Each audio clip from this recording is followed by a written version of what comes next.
Also, guys, thank you all so much for the follows, the channel support, the subs. This channel is growing rapidly, and it's kind of overwhelming in a really awesome way. It is an amazing thing. It is scratching both itches. The desire to do this in general is something I've had for a while. It began watching Ko as Ko was interacting with Pantheon quite a bit, and got to see him stream a lot, and just that I always really enjoyed being a part of his streams. When we did our own streams as a company, it's always something I've wanted to do, and there's lots of things I'd like to do with it, if time allows, which who knows, because we also have this other thing going on called Pantheon Rise of the Fallen, which is in the midst of a incredible kind of moment here, and there's so much happening, there's so much energy, there's so much movement, and I'm also thanking you guys for the support on that front as well, because as this channel grows, one of the reasons that I desired to do this and really kind of lean into it heavily is because at the time, especially, which is crazy, it's been almost a year now, I wanted to be part of I wanted to be one of the people who was like helping to put Pantheon in front of people in a compelling way, in a genuine way. And so the fact that this channel is growing, the fact that it's becoming a place for people to learn more about Pantheon, and I think it's done a lot of good for helping people kind of see what we're about, what's going on. So I just want to say thank you. I won't belabor it, but it's just been amazing, and you guys are making it happen. We are inching ever closer to 4,000 followers, and that's just a crazy number. So anyway, I just thank you so much. Crawl Array. Plus, it gives me an opportunity to try and pronounce all of your names, which I think is probably a highlight for most people. CTNP Pyro, thank you for the follow. Feral, Lone Wolf MQ, Pin to Win, Trapski, Ramen Face, Big Breaker Gaming, Deranged D, R2Air TV, JJ Sepik, Distortedron, Fine I'm Tubbs Now, Tulindar, Nogs TV, Strovanovsky,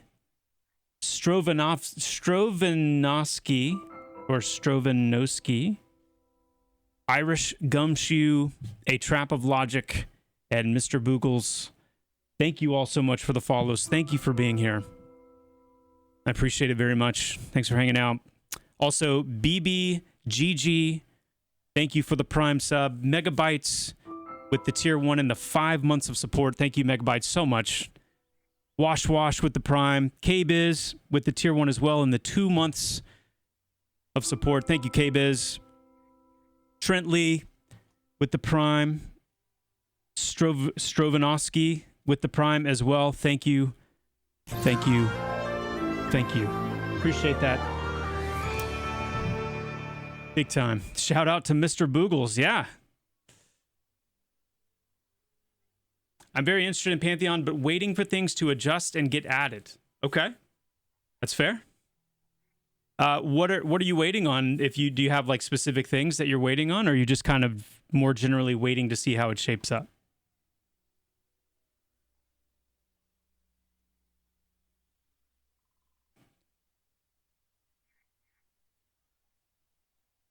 Joppa, I enjoy the streams and the transparency they bring, but I feel fewer streams would have better optics. Sharing tidbits about future features can create expectations, leading to frustration if things are delayed or changed. A schedule of 1 or 2 streams per month might strike a better balance and allow for more meaningful updates. Thank you for considering this.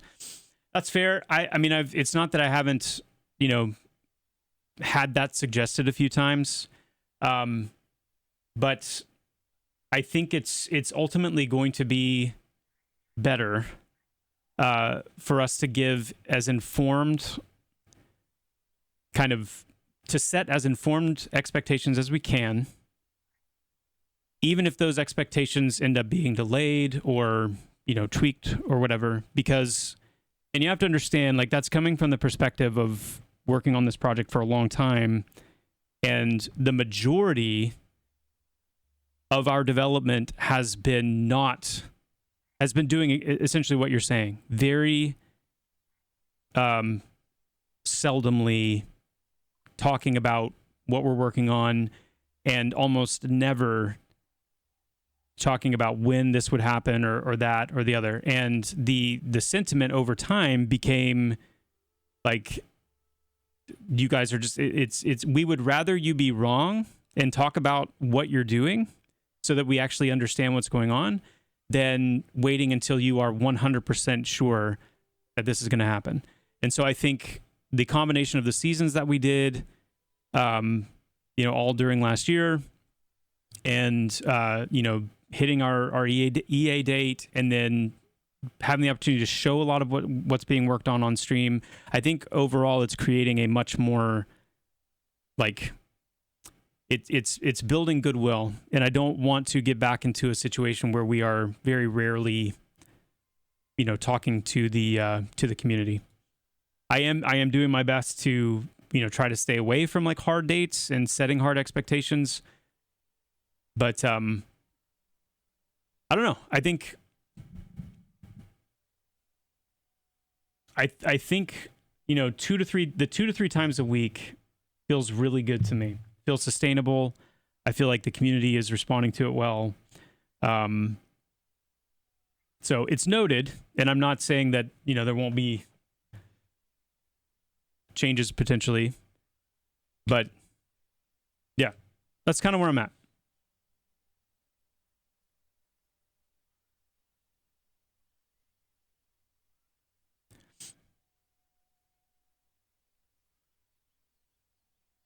No, I think it's a fair statement. It's coming from a good place. It's, I've interacted with Jabroni enough to know that it's coming from a very good place.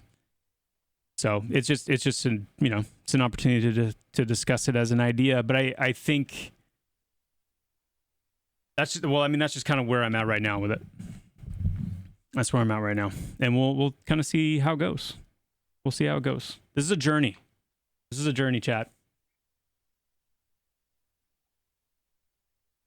Have you seen the new deer models? Neither have we. That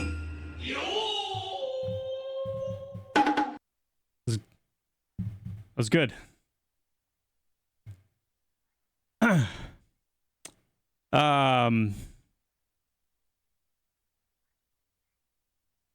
So, listen, here's what we're going to do, though. And we're going to switch it up from time to time. You guys ask a lot of questions, and I'm glad you do. I answer a lot of questions, and I know you are glad that I do. From time to time, I'm going to try and switch things up a little bit. So like today, what I want to do before I get into like question answering mode is we're gonna do some things together on stream here. What I want to do today is threefold. I'm currently still working on itemization for the 20 plus content. What I've been focused on right now is Hangor. And part of getting the Hangor itemization in place is getting some of the new item art, some of the new item models and things like that in place. So I'm just about to kind of test out a lot of that work that I've been doing, getting those set up. I want to show you guys and talk a little bit about how we populate with NPCs. I've seen that question come up a few times, like, how we handle population placement, how we handle like how NPCs move around, and are they pathing? Like, I want to just break that down a little bit, show you guys kind of how we do that, and then that'll be it'll be a good opportunity for some discussion as well. And then lastly, what I thought we could do, I don't know how this is going to work. Like I said, it's kind of a journey, but we're going to try it and see. But I think it would be fun. When I talked last stream, I talked about going into the perception system a little bit. And I think it would be cool to together, like, build out a perception storyline a little bit and kind of talk through the different pieces and parts of that. I'll take that and then I'll switch it up, and it's not going to, it won't go into the game exactly as we do it, because that would be silly, even though there'll be, a spoiler up for, a lot of this stuff at some point. But I think that would be cool. I think that would be better and more enjoyable for you guys than me just like doing it myself. We can kind of have a back and forth about some ideas, and then mainly it'll just be a showcase of, some of the ways that it works. So, yeah.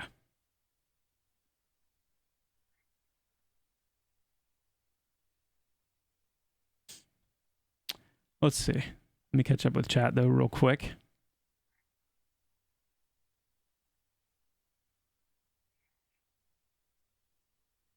Why not just change the official channel to this? Seems like you talk more about the game here. Well, the reason that I did this on my own is because I want to be able to speak freely in a way that's not necessarily always as an official mouthpiece of Visionary Realms. So it's an interesting straddling of, there are going to be things that we do as a company, for example, that I don't necessarily agree with. There are going to be, and that's, and that's just true.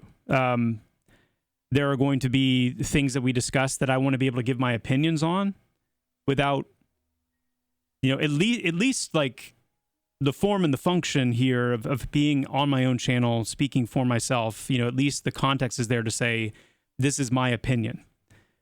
And the ability to say, hey, don't take this as like an absolute, guarantee or inevitability, but this is my opinion. That's why I like doing this on my own channel. So, and the reality is like, it's not, it may not be for everybody.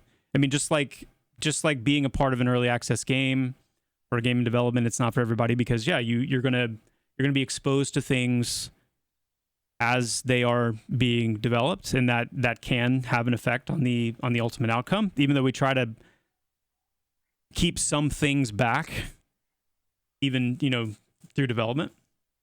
But in the same way, like, these streams may not be for everybody. There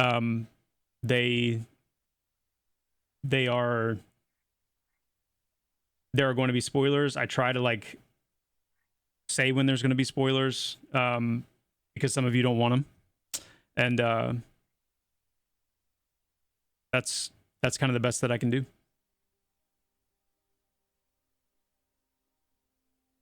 The Gamer Me, the subs on this channel go to me. All of the gear that I use is my own. This is on my own time.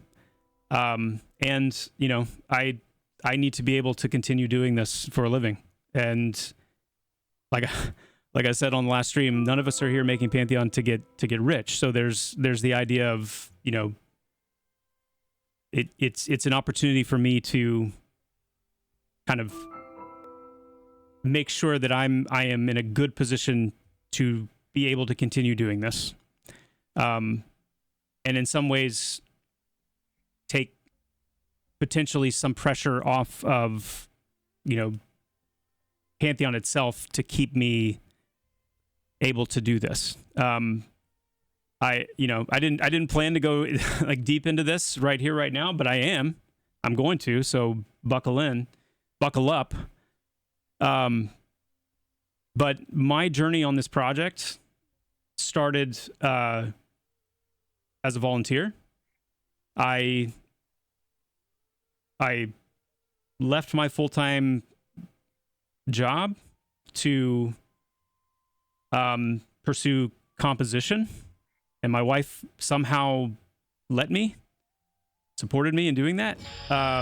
I learned how to compose music digitally, in the hopes of being able to stop being a teacher, a high school teacher with no where to really go. I wanted to try and carve out something different.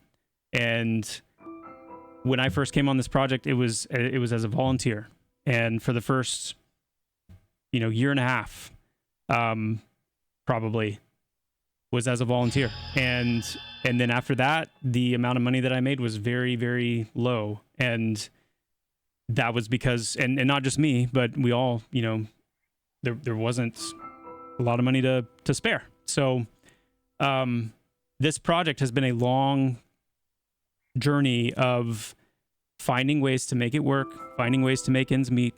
And I see this, here we are now, and things are certainly, much more stable now. But this is an opportunity for me to use some of my, talents, some of my giftings, even if it's just the ability to talk to myself. I'm not really talking to myself, but talk to you guys. I do talk to myself a lot, so that helps. But also, help kind of situate myself where I need to be as much as I can. But then also, the goal also has been to drive through this more traffic, more interest towards Pantheon as well, which it has done in a pretty dramatic way since I got started, which is amazing. It has been a good thing. So, but transparency is absolutely key. So I'm glad the question's being asked. I should probably put something on my channel page to kind of break that down. And as the channel grows, it's probably something that I'll be asked more, because it makes sense in some ways, but that's the best answer I could get now without continuing to go down a deeper and deeper rabbit hole. But for what it is, guys, I could not have asked for a better outcome with this, and you guys really, literally since day one, have made this such an amazing experience. Yeah, gamer and me. Absolutely great question. These are the kind of questions I have no issue answering. It takes a lot to make me uncomfortable, so it's fine. It's all good. I'm glad you asked.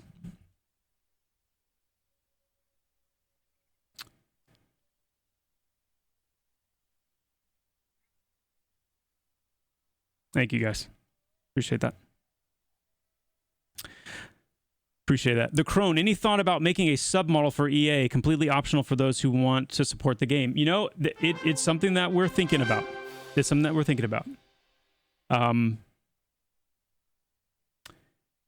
The meeting that I had just before the stream, the reason I pushed it back 30 minutes was partly to discuss that, among other things related to revenue stuff. And again, like I've told you guys, I'm mostly more of a fly on the wall in those meetings.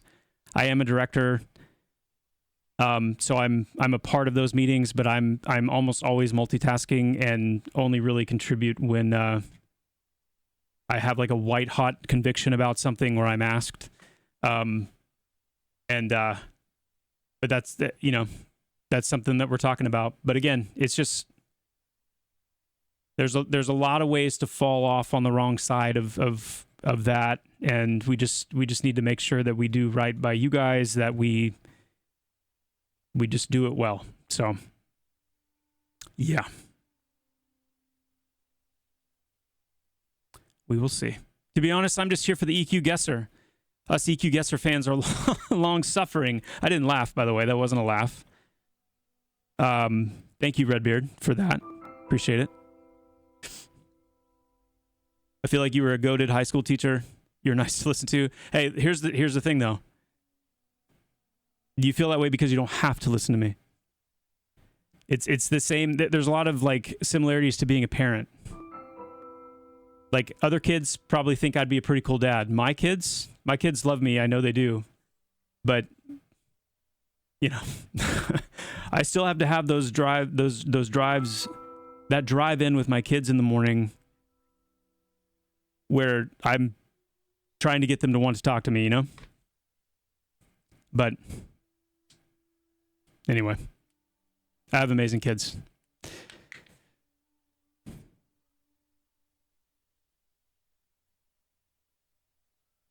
And that's where we are, guys. When I said I have amazing kids, something in my brain said, "How did you get from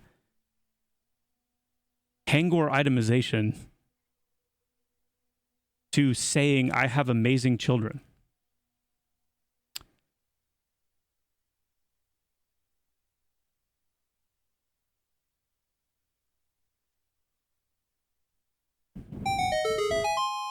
I don't know. All right, so let's do this.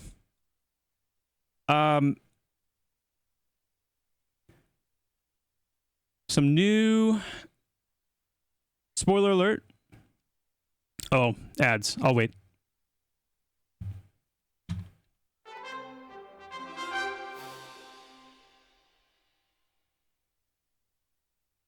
When are we gonna get a stream or a video of the katana? What do you mean when? What do you mean win, Alana? If I win, you mean now.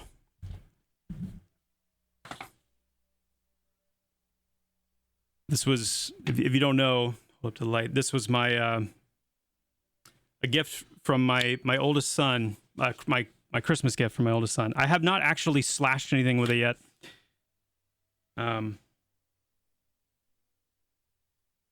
So there's that. Are ads done? We done with ads?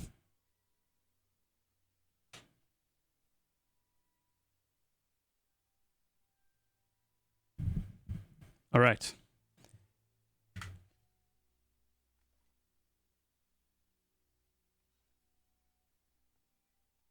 So let's do a quick little showcase here. Some of these. Spoiler warning, if you don't want to see some of the new item models, some of the new weaponry, then look away.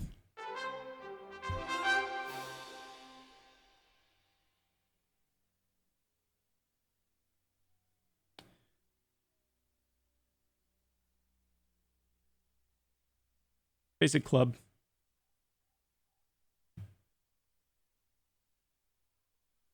These are orc. These are orc weapons, by the way. So this is part of some of the itemization you'll be getting into when you get into Hangor. I should say specifically, some of these are generally orc items, so you might even get some of these off like the Lost Orcs or the Orcs in Wild's End. Some of these are more specifically Hangor as well. Basic dagger.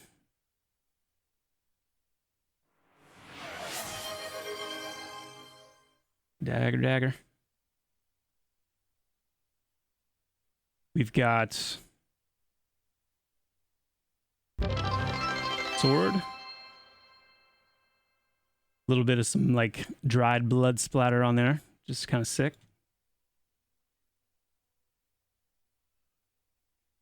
We've got the hunting spear, which, my goodness, a new spear, right? A new spear. Oh my goodness. Curio Tail. Thank you so much for the 20 gifted subs. Thank you. And as a matter of fact, hold on. You guys can enjoy the view here while I do some much needed catching up. Loots 1337. That's elite, right? Loots elite. Thank you so much for the Prime sub.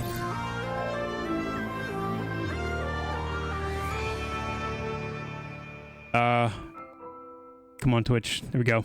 Deathlock, thank you so much for the tier 1 and the 3 months of support, my friend. Thank you. Grogman with the Prime. Grogmon, excuse me, with the Prime sub. Minister with the tier 1. Thank you so much. Minister Karazi with the Prime. Rathis with the Prime sub as well. And yeah, Curio Tail with that 20 gift bomb. Guys, thank you so much. The Mad Hatter with the Prime sub. Thank you. Kuzan TV with the Tier 1 sub. Thank you. Thank you. Too Smooth with the Prime sub. Prime Balls with the Prime as well. Oh, She Spooky with the Prime sub. Chunky Daga. Yes. Thank you for the 2 months of support. Guys, thank you so much.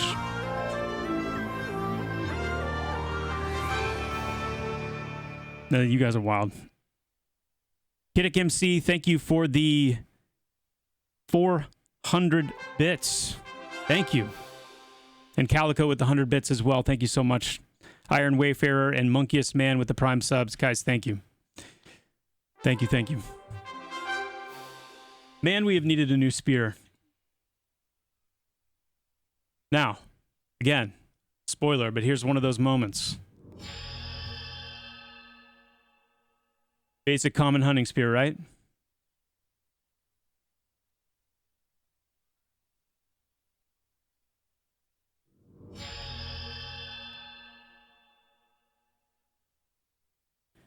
This is what we call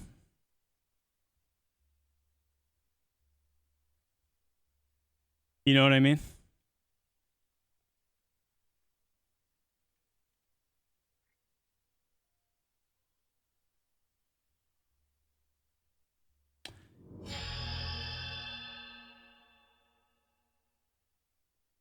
This is what we need more of.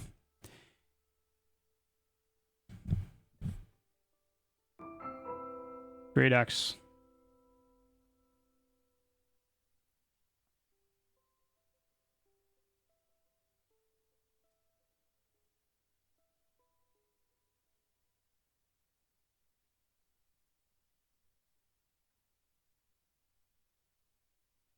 Two-handed sword. This is another basic.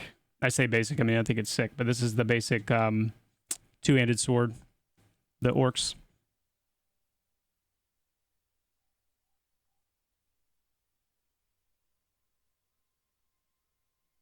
Here, let me go back on there.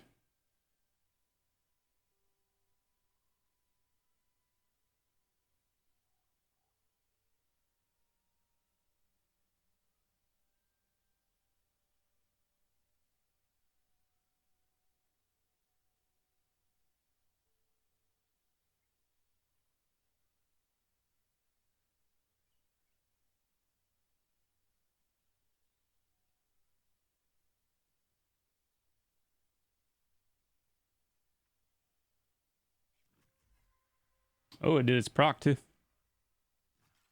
2 procs in a row.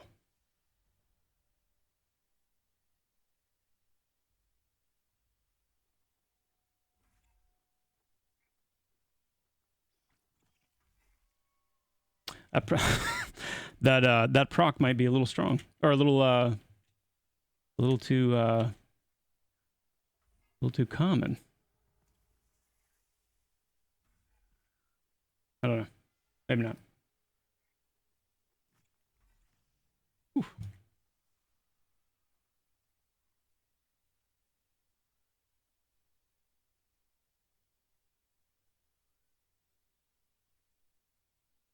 It's fine. It's fine.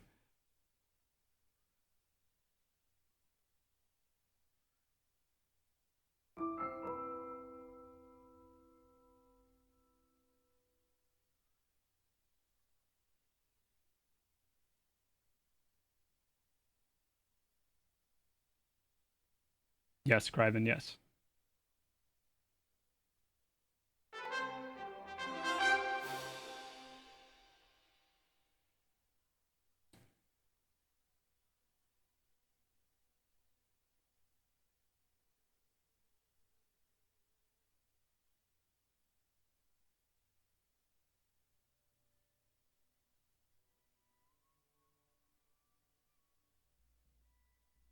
Yeah, well, this is, I mean, I'm obviously fighting like super low level stuff with this weapon. You would not get this weapon until, I mean, I'm not going to spoil what this is or where it is or anything like that. But yeah, I mean, you wouldn't be using this on anything that was, like, I mean, you could come back obviously and do this, but you'd be getting this weapon at much higher level, using it versus much higher level things.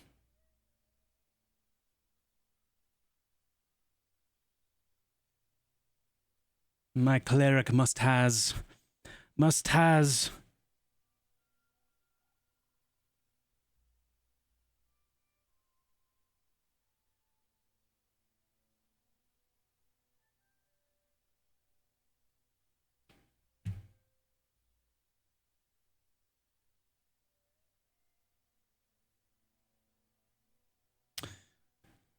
Hey, what's up, Hexnotic? Welcome, first time chatter. Lewin. Welcome, Lewin. Even though I know you've been here, Lewin. I know you, Lewin. I got my eye on you, Lewin. What else did I miss?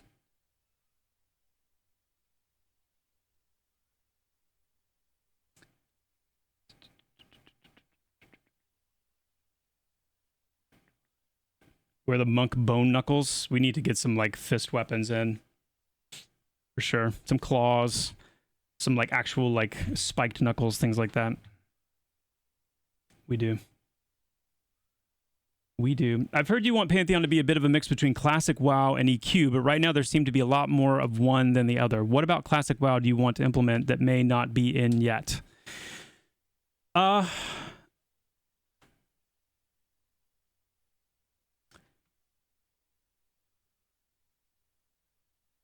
When I think of classic WoW and what I want Pantheon to... how I want Pantheon to feel like classic WoW, it's largely in the way the game feels and the way, like, from responsiveness, character movement, and certain accessibility / quality of life things. And also like play session length. There's a way that, and I would say in addition to that would be, actually I hesitate to say that. I was going to say, make a comment about the lore, like some of the comparisons with the lore between the two games, but I mean, EQ had amazing lore, very deep lore. It just wasn't as like accessible. Which part of that made it cool, and that's why I want to try to find a good balance with the perception system of there being a specific way to kind of peer into certain depths of the lore instead of it just being, kind of quest hub driven, where the lore kind of just flows automatically like that. I want it to be a little bit more like Dark Souls in that sense, where you have to do a little hunting to really kind of put pieces together. But when I talk about it being a mixture of WoW Classic and EQ Classic, with the WoW Classic piece, I'm talking about like combat. So combat a little more active. But then, immediately drawing from EQ, saying like less rotation driven. So it's got a little bit more of an active combat system. Movement in combat is much more responsive and smooth and kind of polished. You've got a bit more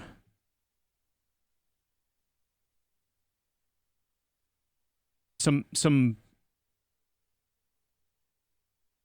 easing off of like the death penalty a little bit from EQ, just a little bit, because we don't have fully naked corpse runs. And then some of the itemization paradigm. Having a little bit of that, it's again that hybrid of like the WoW Classic and the EQ itemization, that kind of fusion.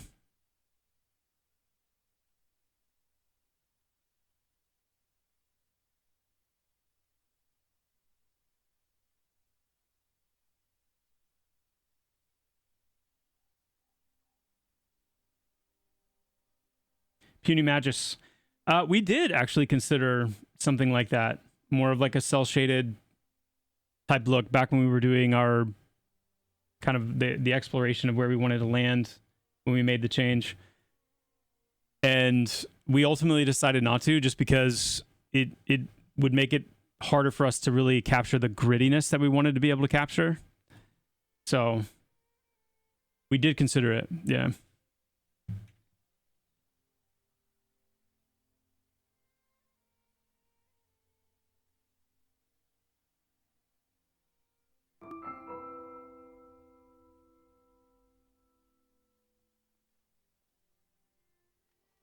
All right.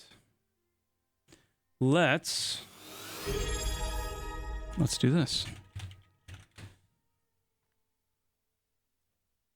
Xavier 2K6, thank you so much for the Prime. Questar, thank you for the tier 1 sub and the 2 months of support, my friend. Thank you so much.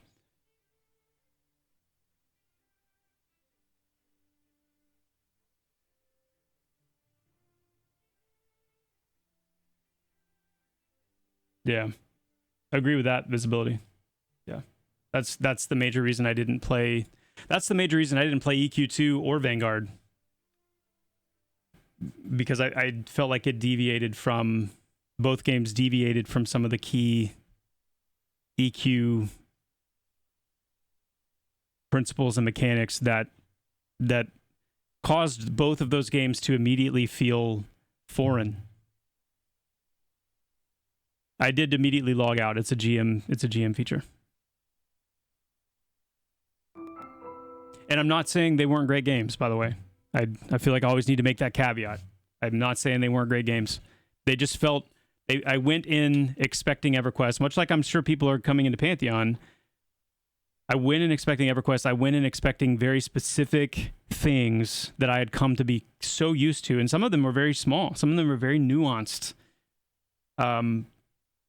And with how many things just felt so different. Not even a little bit different, but they just weren't there at all, or they were very, like mob linking, for example, in Vanguard was a big one for me. That was instantly like, what is going on?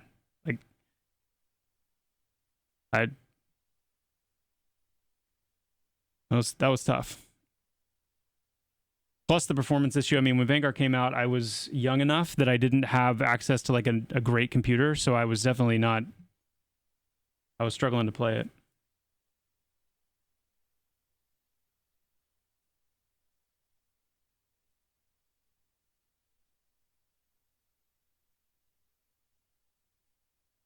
Hey, nice talk, Tygo. That's awesome to hear.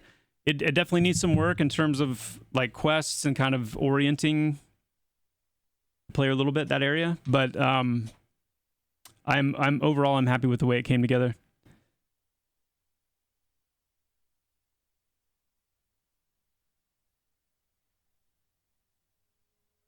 Yeah, I mean the Vanguard stuff is amazing to me because I experienced it firsthand. Because I was so into EQ, it was natural that I followed EQ right into Vanguard. I followed, I kept up with Sigil. Like, I followed all that stuff. It kind of blew my mind. A few years ago, I was talking to Jason Wyman, who I almost positive was a programmer on Vanguard, at least later, and worked on Pantheon for a little bit. And he's the one who told me, he was like, yeah, it was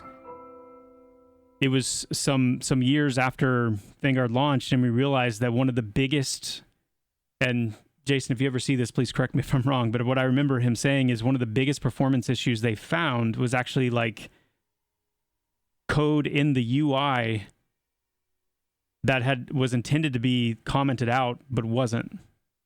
And it was just like some lines of UI code that ended up unbelievably like tanking the performance of everything that was going on. I mean, it was such a like gut punch when they found that out. Just one of those, like, this was such a small thing, had we just seen it.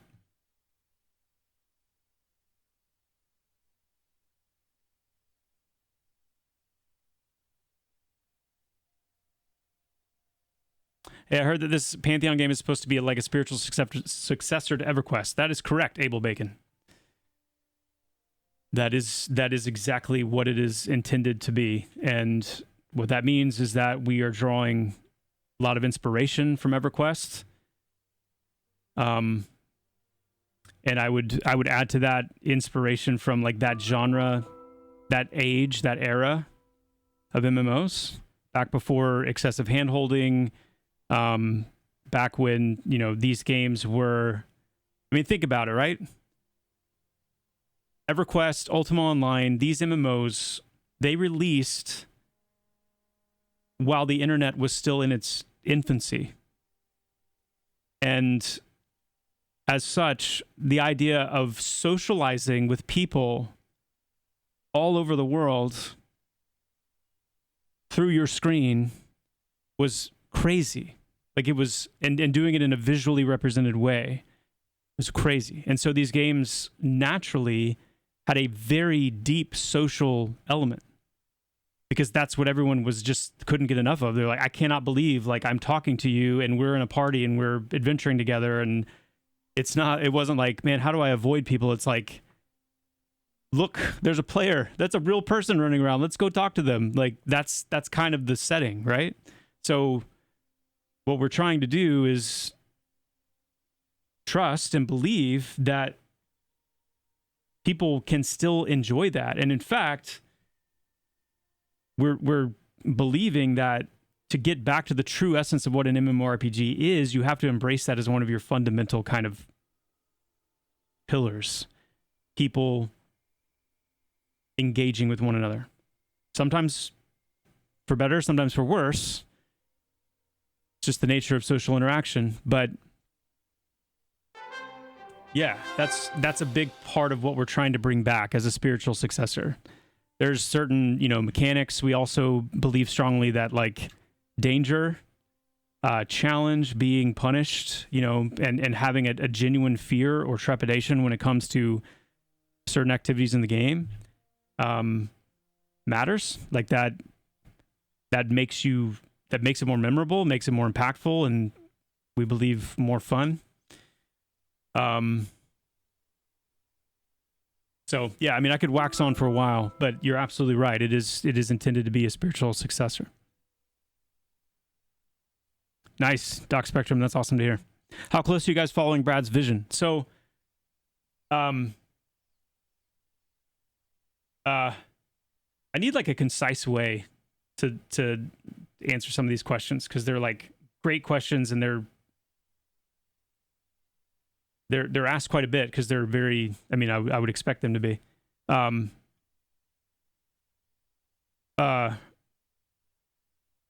I started on this project, I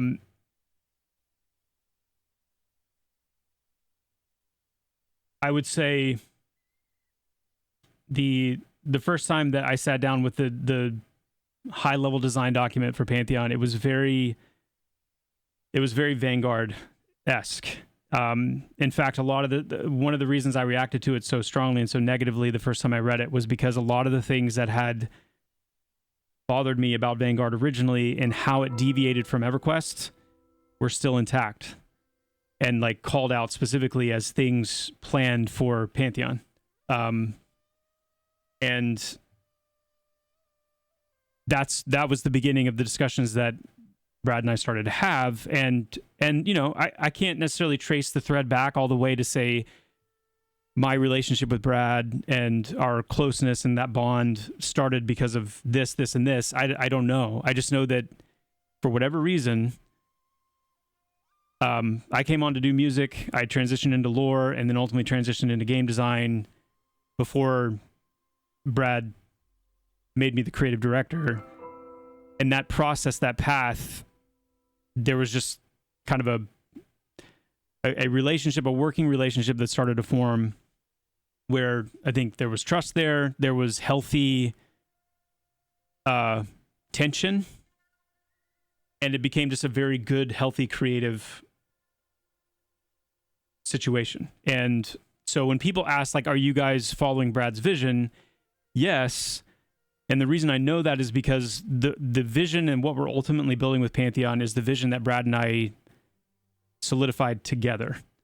The same conversations, the same, touch points, the same kind of lines in the sand and pillars and all those things. He had defined a lot of that in a very, very, very high level before I was around.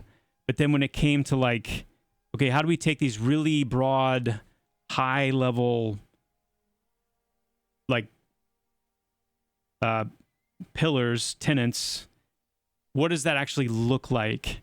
Those are the conversations that we had that ended up in the revised design document for Pantheon, the updated design document for Pantheon, after we kind of went through this like pretty grueling 6-month process. So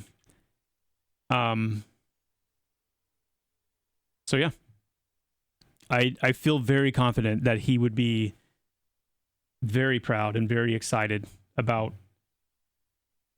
what Pantheon is becoming, and I think he would be extremely excited to see, you know, the things that mattered so much to him, like, you know, all the classically spirited aspects of these MMOs that we've just been discussing, alive and well today. Like, that would have really, really, really meant a lot to him.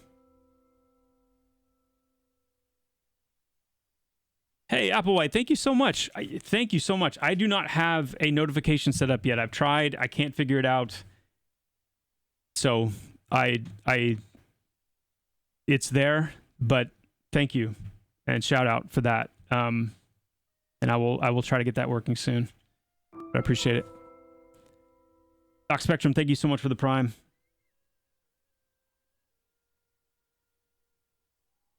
Oh man, not sure where camps. That's soon.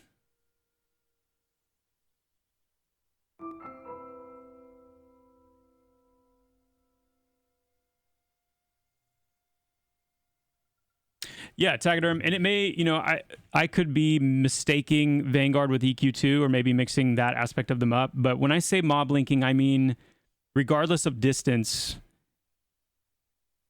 that NPCs would be set up in these like linked packs where if you attacked one, they would all attack you. And maybe that wasn't Vanguard. Maybe that was EQ2. But what I remember about Vanguard specifically was the linear progression, the same quest hub linear progression that WoW had, which I appreciated in WoW for what it was. But when I went to play Vanguard, that's not what I was expecting. I was expecting that open world, like not right out of the gate, like kind of, okay, I just follow these quests and do that stuff. That was probably the biggest, like, ugh, no.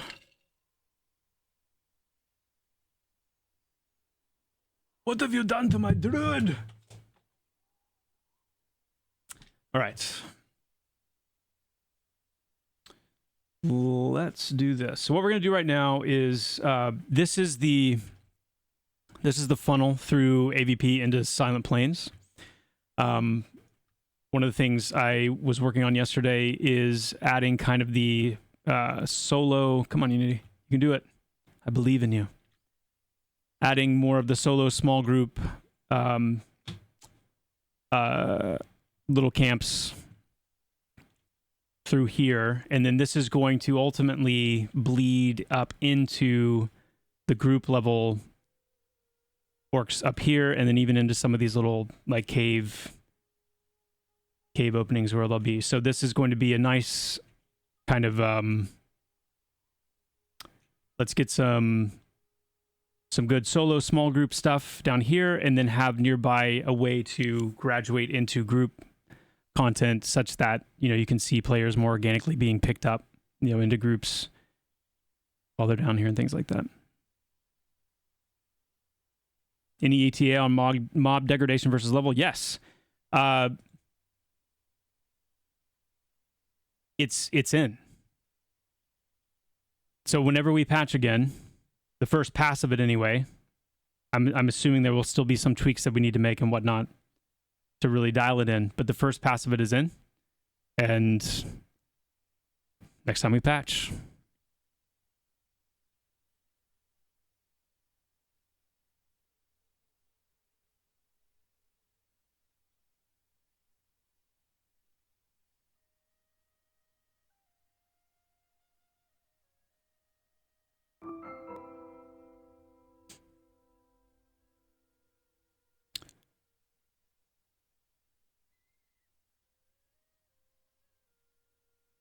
coming down the pipeline in the next patch. So we've got, that's probably one of the biggest things in terms of what people have been waiting for. And what that means, for those of you asking, what that means is, let me just get this one out of the way too. We're not going to remove the mana drain on Mage Light until the light source changes are done. But once the light source changes are done, then we'll revisit Mage Light. What that means, mob degradation, power degradation, is that right now and since EA started, out leveling an NPC did nothing for, like, it didn't give any disadvantage to the NPC you were fighting or any advantage to you. And so it didn't, it's creating a situation where it doesn't seem like it's getting any easier or you're getting any stronger. Looks like we got ads going, so I'll wait. I will wait. Okay, let me...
Yeah, Chapel, it does feel a little static.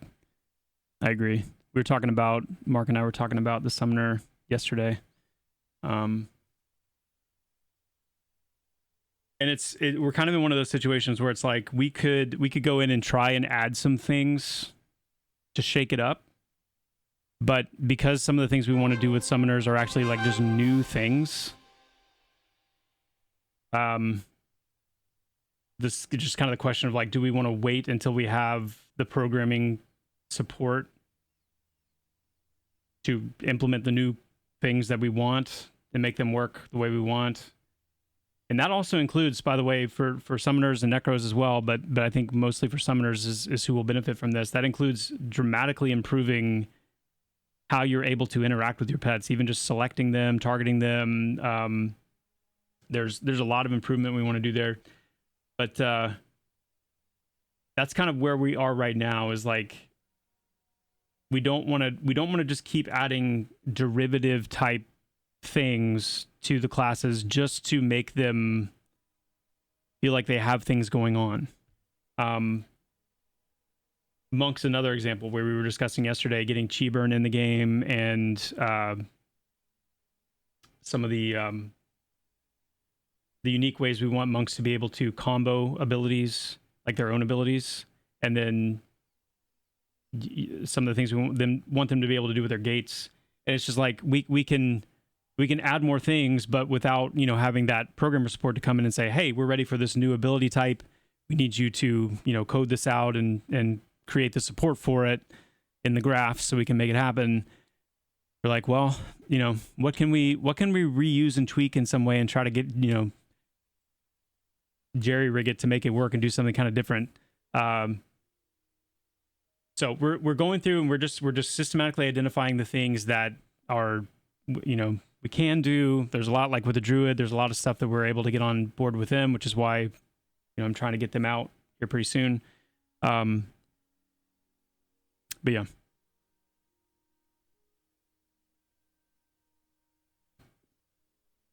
Mob degradation. Yeah, it just means that as you get higher level, as your level is higher and higher versus what you're fighting, then you will have bonuses towards that target. That is currently not happening. So even if you've out-leveled something 3, 4, 5, 6, 7, 8, 9, 10 levels, there's no innate, like, therefore I am stronger in these ways and the target is weaker in these ways because of the level difference. That's what we've just gotten in. The first pass of that. So with the next patch, that'll be... That should be feeling better. And then we'll continue to turn those knobs and tweak it from there. The other change that's coming, not in the next patch, but soon, is a change to how consideration works, where it's going to end up being, right now, mob colors, what they con to you, is, regardless of what level you are, it's the same. So something that's dark blue will always be, 1 to 2 levels below you. I'm actually blanking on what the exact spread is. It's either 1 to 2 or 1 to 3 levels below you. Light blue is always this many below you, green, gray, and it's the same across the board. Whereas what we're going to be changing to is a much more EQ-esque approach, where as you get higher level, the range of dark blue will grow. The range of light blue will grow. The range, things will be dark blue to you longer as you get higher level. So these changes are just going to help a lot, because right now it's all just so like tightly coupled that it's difficult. You right now you out level something, or something's just a little bit out of your range, and it's like it doesn't feel as smooth as it's meant to.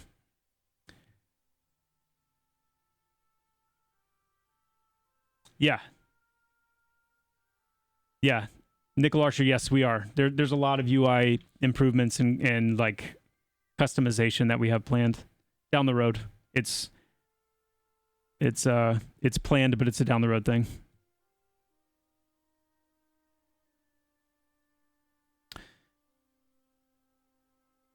I'm gonna make a note of that, Vandred, because that triggers me as well. See that right there. That's one of those. That's a perfect example of like a little detail from EQ that made so much difference, and the fact that it's not happening, it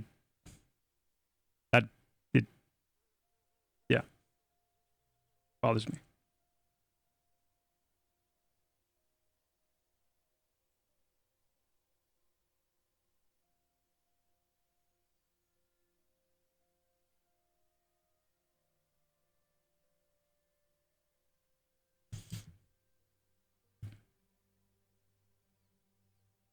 And Feign Death, yep.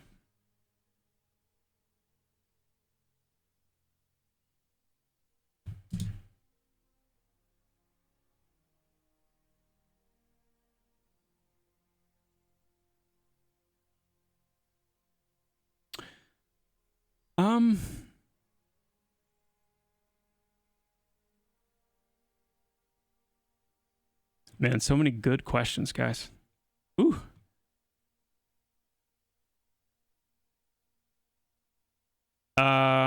Okay. The perception system, I'm new to it. Is the idea like find an interesting statue in a dungeon which flags your character, mention it to X NPC who gives you a way to unlock a further area in that dungeon when you return? I mean, that's one way that it could look, yeah. Yep. And we've built it out to be as kind of varied as... You know what?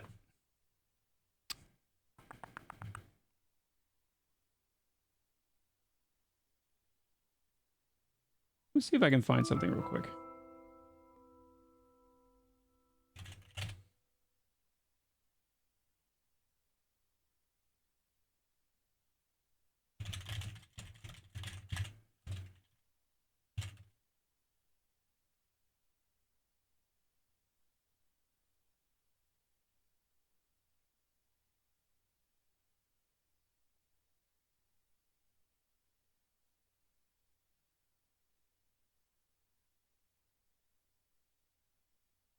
Maybe it's not up anymore. I was looking for that video that Ben and I did a long time ago in Fairtail.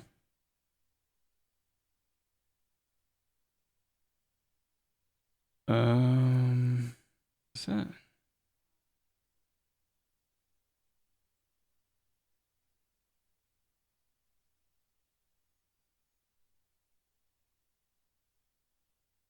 I don't know. It doesn't seem like we ever like saved it. That's kind of silly. Anyway, that's gonna take too long, so I'm gonna abandon that track. But yes, you're right. And lots of other things. And here in a little bit, when we look at the perception system stuff a little bit more, I can give some other examples.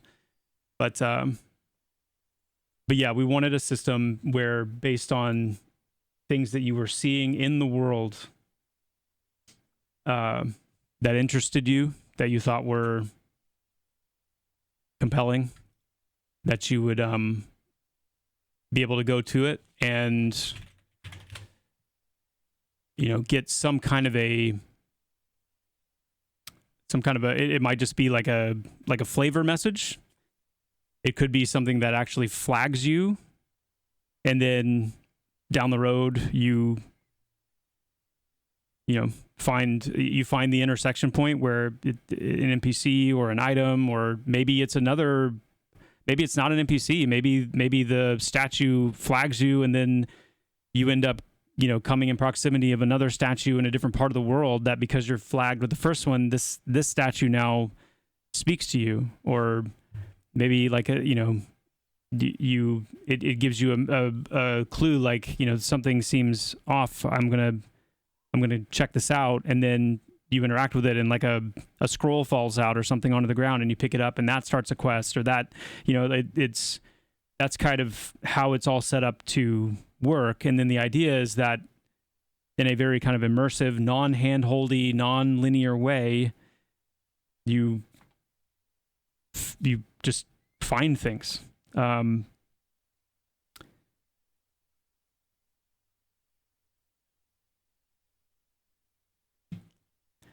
mean, Bjorn, it's kind of a top priority. It's kind of a top priority. People having like cool things, not just powerful things to look for and find, but things that look cool. We can't drag on that too long. Seesh, there are already a ton of very rare gear drops, and there are more being added almost daily.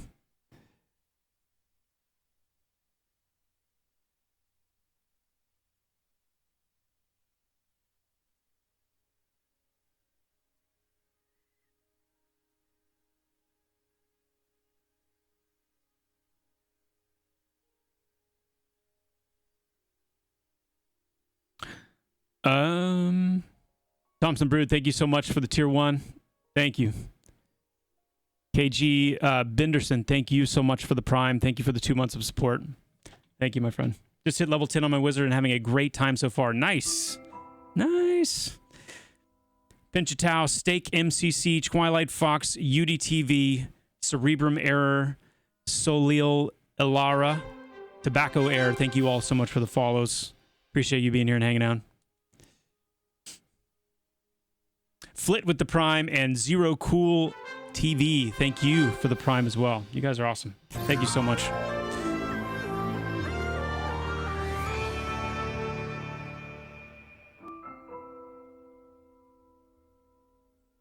I'm still random. I don't see it.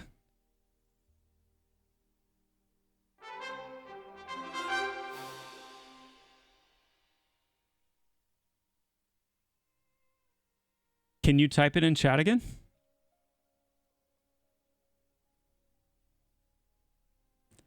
Sorry, I don't see it.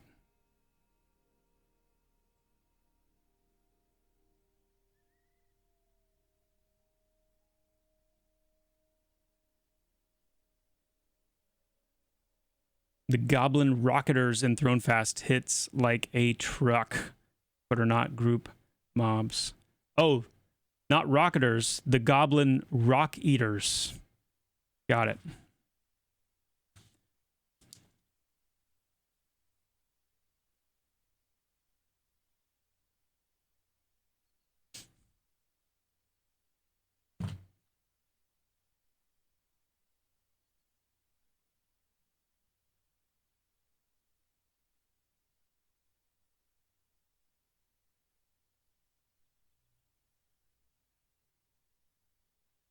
Any chance you can so chat on the stream during these sessions so I can decouple from the phone and watch on my TV? That's a good idea. That is probably a good idea. I hadn't done that previously because I think there used to be a rule for Twitch partners where you couldn't, if you were simulcasting to like YouTube or something, you couldn't have the Twitch chat on the screen. But I think that rule has changed. So that's something I can go back and check. But yeah, I mean, enough said, because I know whenever I'm watching like a VOD of somebody, like Queso, for example, because I tend to watch some Queso here and there. It's always nice having the chat on the screen.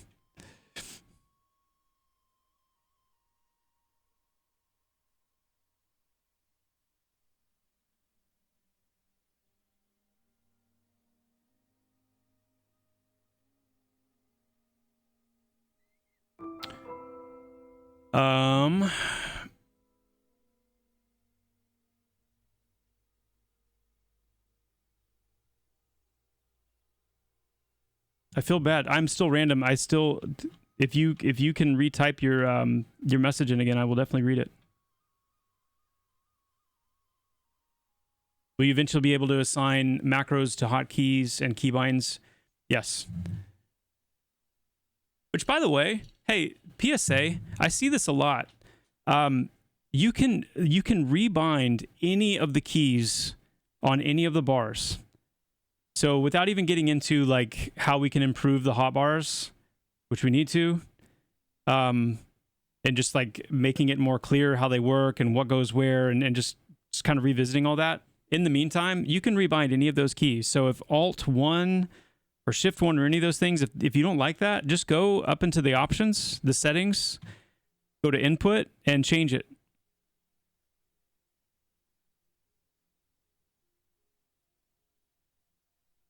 I'm still random. Okay. My donation was just saying, what's the state of the rogue?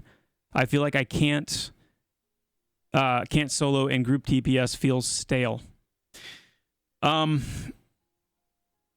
We are introducing a few more abilities for the rogue that I think are super cool. And these are some abilities that Mark came up with. Fusoya, if you see Fusoya or Breaker of Games in the chat, this is he's one of our designers, and he does a lot of work with me on the classes. And this is actually an ability, some of the abilities that he came up with, and they are I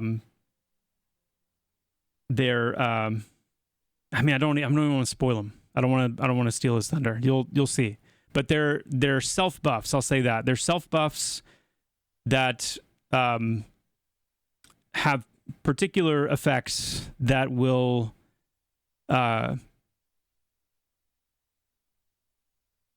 when you are struck in combat, they have different effects based on which one you have active. And some of those are meant to help a little bit with rogues in like a solo or a small group situation when they end up, taking some heat for a little bit.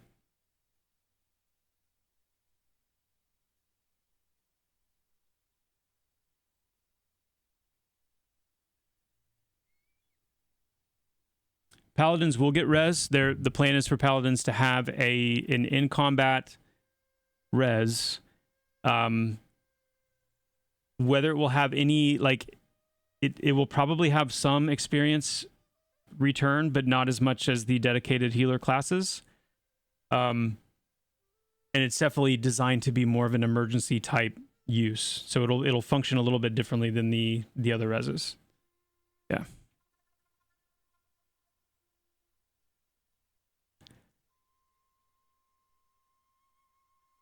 Shamans are not getting totems. Will Rangers get Sao? Maybe. Rangers are already super fast with their passive and their momentum. A lot of people don't know this about Rangers, but part of the benefit of momentum as you gain and maintain momentum is movement speed. So between like having a full momentum bar and the passive run speed that they get, they're already capable of really high speeds. Now, that being said, obviously you can get a Sao from somebody else, and I like the idea flavor-wise, identity-wise, of Rangers getting Sao, but it might be like a lesser form of it. It might be a slightly less powerful one.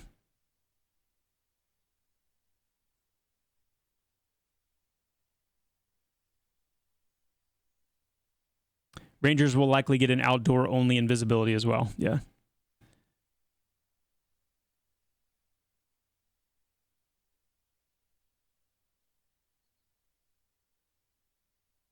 Dirty Balls, how about a snare that doesn't require a regent for Ranger? They will get an arrow shot that does that for them.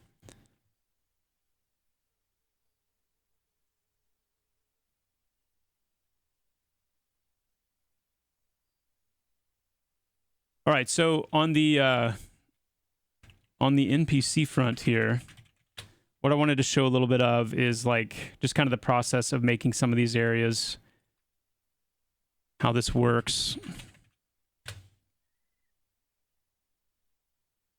So I'm going to start by just kind of filling out and then just getting kind of some of the pieces in play.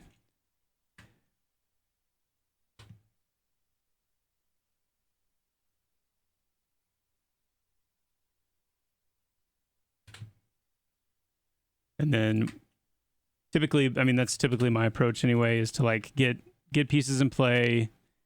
And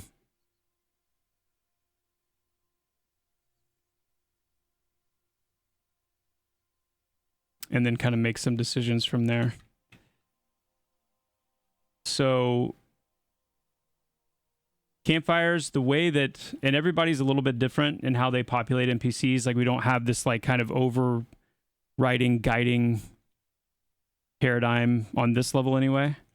But for me, I tend to view campfires or anything that we're using as like a central place as an opportunity for NPCs to roam to and from. And that's a big part of like EverQuest inspired population, in my opinion anyway, is that constant sense and threat of like traveling, pathing NPCs. And the way we have our NPC pathing and population stuff set up is, it supports really an indefinite length of pathing. And then the ability for us to also use wander regions. So, for example, we've got, I'll deal with these here in a second, but let's say that in this area, as I'm envisioning, players running through this gorge, if you will, they come up this hill. I want, for players who are wanting to travel through here, I want to give them the opportunity to find openings to do that, as long as they're paying attention. The goal is not to like completely inhibit somebody from being able to move through an area, at least in this area. That'll be the case sometimes. But if we want to just do like a wander region, then we can add that to an NPC. And then we can increase, like, we can set the radius to whatever we want, the total radius. And this defines like how much they can move, or kind of the boundaries. And then within that, we can set when they do move, because the idea here is to mimic like the NPC, walking a little bit, stopping, and then going in a different direction that you're not going to be able to anticipate. So these are not paths. These are not routines. It's not like going from point A to point B and back and forth. This is a region. This is a wander. We call it a wander region because it's meant to like synthesize, or it's meant to, what's the word? Not synthesize. Replicate. Simulate. Simulate. Well done. Well done, chat. Mimic, simulate, emulate, randomize. It's meant to simulate wandering, which is cool because you can't anticipate where they're necessarily going to go. So within this, we can say, okay, whenever you wander, whenever you make a wandering movement, I want you to at least go 8 meters, but at most 16 meters. Say that. So now this orc, as you're running up through here, you might stop and be like, oh crap, the orc's like right in my way. But if you are patient, then that orc might wander, somewhere out of your way, and then you're fine. Dr. Beandog, thank you so much for the prime. Amp 5150, Rup Effect, Mac J Bish, the One Bopper, and Jer Berink. Thank you for the follows. So that's one way. That's one approach that we have. The other one is pathing, and just traditional pathing. Can they investigate out of their wander region? Yes, they can. Yep. Yes, they can. So with a more traditional path, we can have, like, I might have an orc here that I'm like, okay, I want you to be statically here at all times. So you're just here chilling. But then I'm leaving a spot open here because I want I want to have an orc that will path to this fire and then somewhere else. And using this fire as kind of like a hub. So to do that, we can add basically a routine system to this orc. So, and that's just a node based. I can determine, like, I can even include a wander element to this. So I can have like a stop or start node here, and then I can set like a radius on that. So when they reach that point, instead of just standing still, they can wander at the end of their routine before walking it back, which is pretty cool. But, I'll say, I don't know, let's do like a 24-second duration. And then I want him to path all the way down here to this other fire. And then chill here for a sec. Tuck him in right here. And on this end, we'll do a 30-second. Whoops.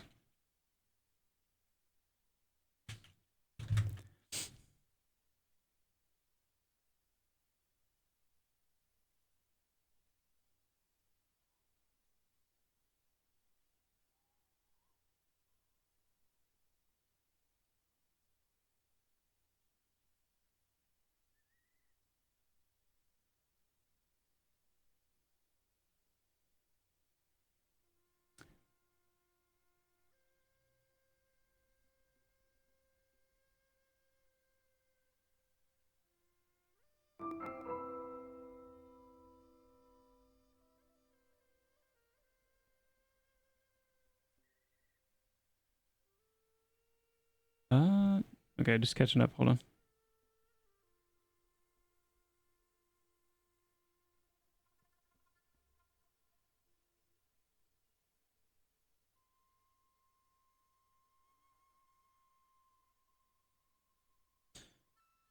Can the orc go random in a circle after a path? Yes. Yeah. Yeah, it can. So let's actually we'll set one up to do exactly that. So this guy over here, actually, let's add one right here. So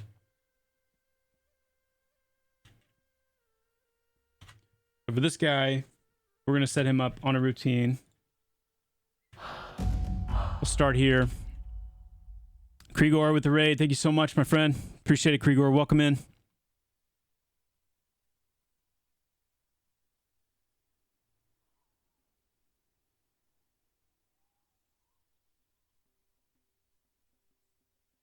You hope that these don't have the same spells, abilities, traits copy pasted from the North Tusk, like the Ironroot Orcs in Wild's End. Yeah, they did. They were copy pasted, those ability sets, and then they shouldn't be anymore though. I think I fixed those. Yeah, no, these are very different.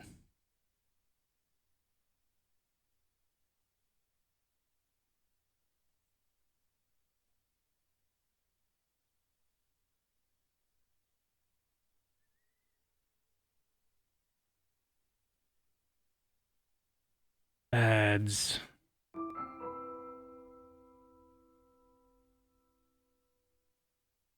Yeah, no worries, Kriegor. Take care. Thank you for the raid. Appreciate it. But yeah, we'll set this one up. I'll answer. No, these are the Lost Orcs. They are the Lost Orcs because they don't have like a governing tribe. Don't spoil it, Vandred. Come on now. Don't spoil it. So for this guy, we'll do. Let's bring him up here. And then, yeah, at this point, I can set a duration of, let's say, 30 seconds, but then I can give it a wander radius of 12. And then the idea here for this wander radius is that they will wander, pretty much as short or as far as they want to within the circle, depending on just a random roll.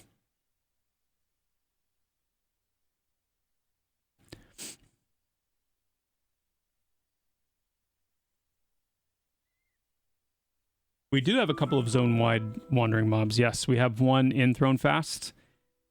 The one in Thronefast is...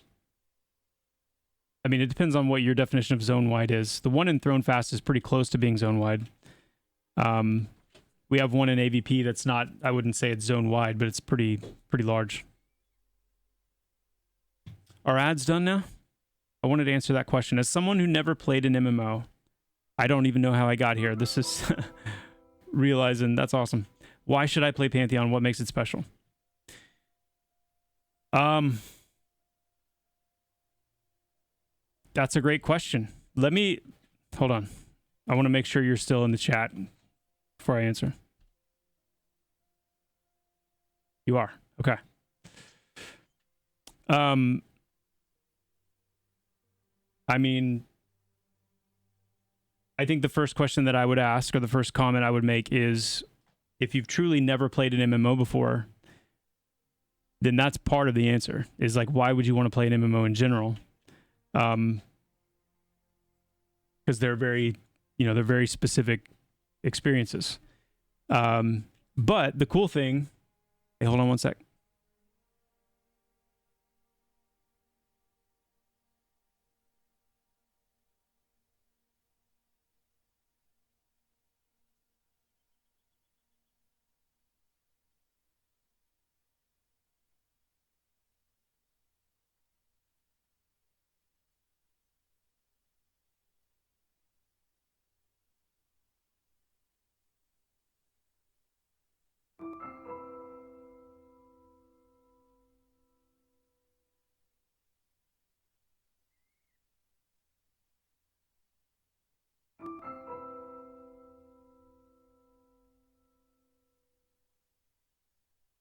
Sorry about that, guys.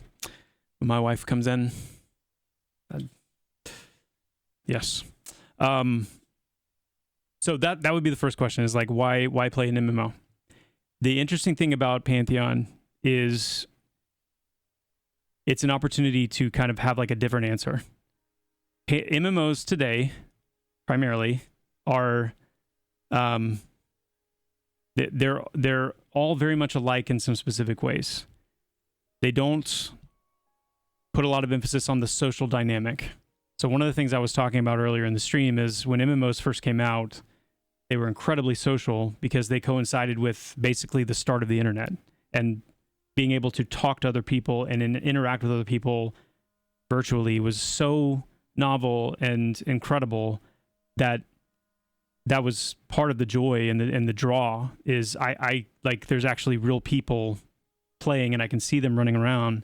And so they originally were intensely social experiences. and it had roots very much in like D&D, in multi-user dungeons that were all text-based, very immersive. I want to like lose myself in a fantasy world, in a fantasy setting, with a fantasy character, with other people who are doing the same. That's kind of where this all started. Now, MMOs, because of the popularity of MMOs, and WoW and World of Warcraft and those that have come since, they've taken on a very different feel and mode. They are much more, to quote Shroud, they are like these glorified game lobbies. You queue up for this activity, you queue up for that activity, you basically stand still and just kind of like zip around to these different things. You never really get to know people in the game. The social experiences are very few and far between. And it becomes just kind of I would never, as critical as I'm going to be, they become somewhat soulless. They feel soulless when you hold up what these games were originally supposed to be. So the goal with Pantheon, and MMOs that are trying to kind of recapture this classic game experience, is to push that social aspect back into the forefront and say, this is a game about adventuring in a world because you want to adventure, you want to meet people, you want to engage the world with adventurers, with fellow adventurers, and you want to also be challenged. That's another part of this game that makes it different from other MMOs, is that they are challenged. This game is challenging. It's meant to be difficult, but very rewarding. And a lot of the challenges you overcome as you do it with others. So it's a very social experience. So yeah, I mean, I would say if you're interested in playing an MMO and your interest is coming from, I really want to be immersed, I really want to, have a feeling of adventuring in a world where I am looking forward to meeting other people and working and interacting with other people and having to, overcome really hard things, feeling actual like fear and feeling actual like, having actual emotions other than anger.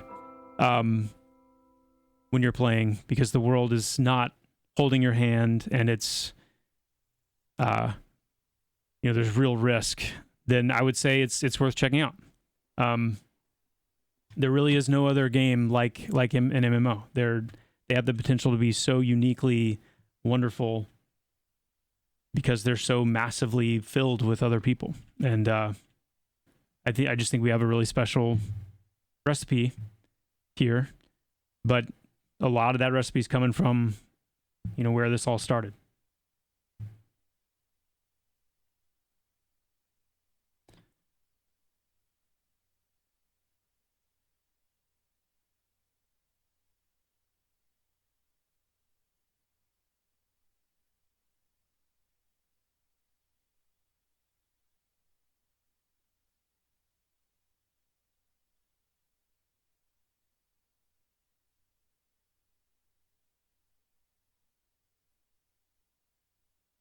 Now, system-wise, when we talk about like actual like differentiating mechanics and systems within Pantheon compared to other MMORPGs, that's another conversation too. Not going to get like super deep into that right now, but one of the systems that sets us apart and will continue to do so is perception. The ability to perceive things in the world, and let that be a primary way in which you learn about the world, in which you encounter quests and storylines.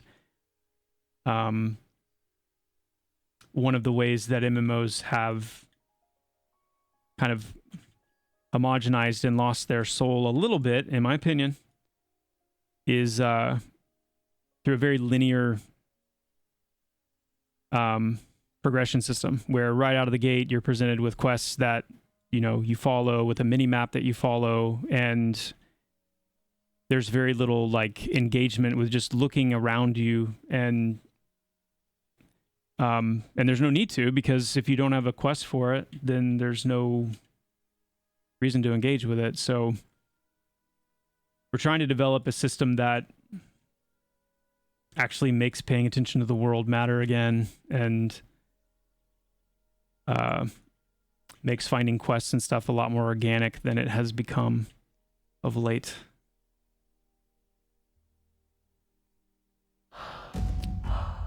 Let's see.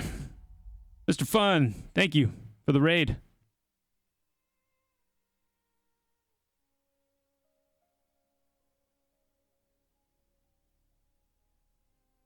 What's the philosophy behind questing? I will answer that.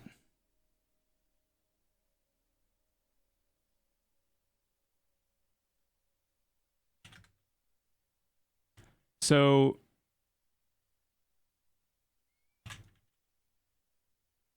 we don't want it to be linear. So you're not going to see traditional quest hubs.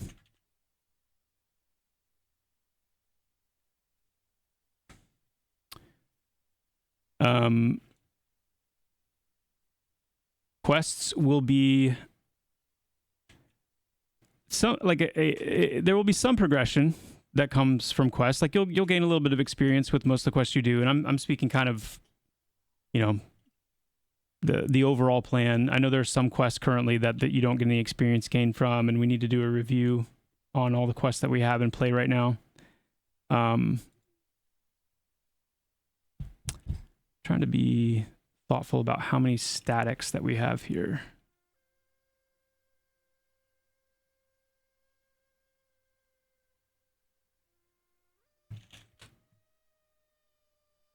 How long are you chilling here?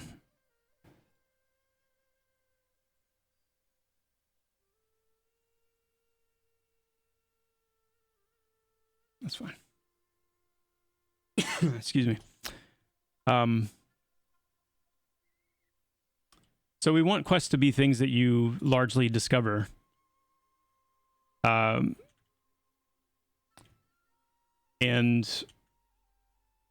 tying things like itemization to quests, faction gains. Faction plays a really big role, and it will continue to play a bigger and bigger role in Pantheon. And so faction gain is going to be a big part of what should motivate you to consider doing quests or looking for quests. Level 1 XP, thank you so much for the Prime. Zerax, thank you as well for the Prime sub. And Quandary Perplexed, thank you so much for the Prime. Appreciate that. Appreciate that very much.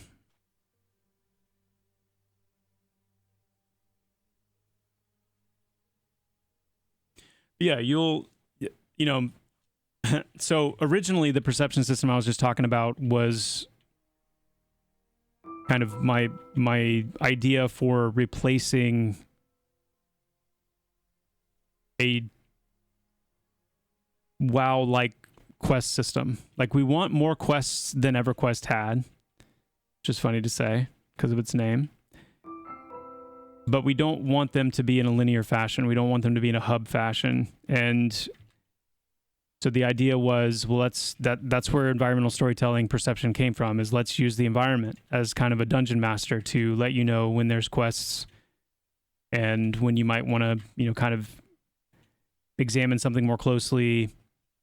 I want to have an orc that paths. Let's do a really long path here. Let's get one of those into.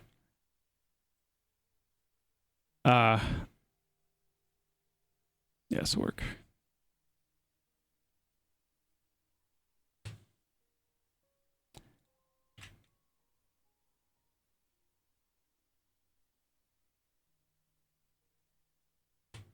I'm doing a terrible job of answering this question, aren't I? Lots of starts and stops.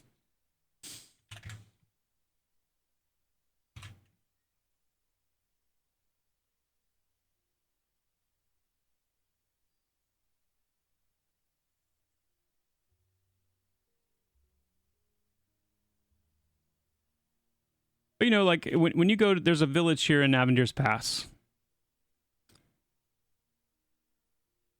And in that village, it's called Dimith.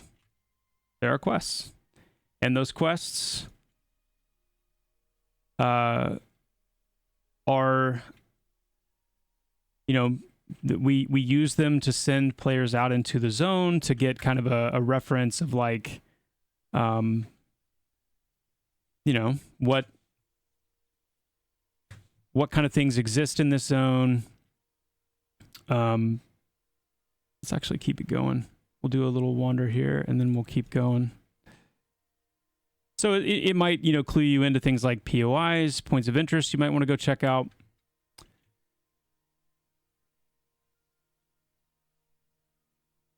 And the goal is that things like faction, things like items,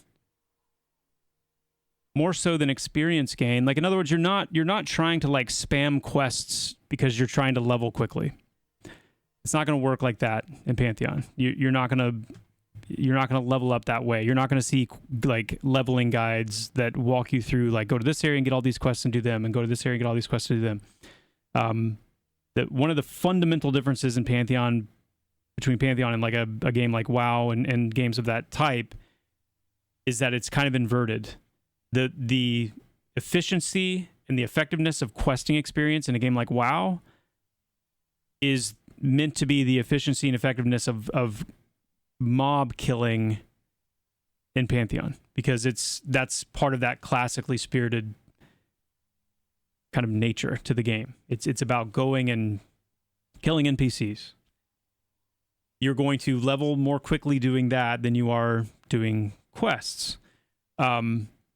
That being said, that doesn't mean that there aren't going to be some quests that have, you know, maybe a significant experience gain attached to them, especially more perilous, you know, multi-stage quests. But the real draw of quests have to do with, you know, wow, I just discovered this. So I'll give you a perfect example. There's a quest that exists in Pantheon that is very, you know, protected and hidden in terms of like how it all works. But we do plan to have gliders in the game. For those of you that don't know, you know, this game world is largely climbable. You can climb just about everything that you see, except for trees. Tree climbing coming soon. But you can also glide. You'll be able to glide. There will be gliders in the game. But we don't have gliders in yet. But what we do have is an ability that works the same way, that allows you to glide. And that ability right now is gained through a very involved quest line that spans different zones and whatnot. And nobody right now has figured out, like, you know, most people have gotten to a point where they're not sure how to advance it next. And that's a good thing. That's a good thing, because these are the kind of things that you want to be kind of obfuscated for a while. And when the first person figures it out, it should be, you know, it should take a while. And someone's telling me the quest is broken. So that's great. I love hearing that. I need to check and verify that. That sucks, but that's how it is. The text is broken at the end of the first portion. Okay. Well, don't say anything more, but I will check on that. Thank you. Thank you for letting me know. But anyway,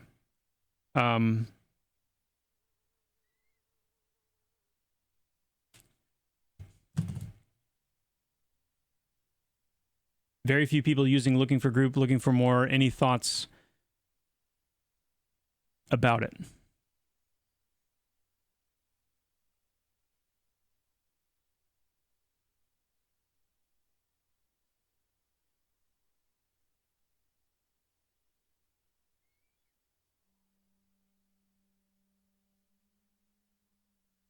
The advantage of gaining friendly status with the bolt is not getting bolted by the bolt.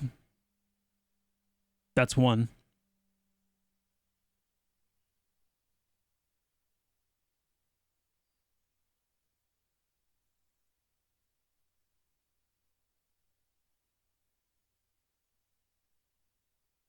Hey, Neos, you're here. We can start. Nice.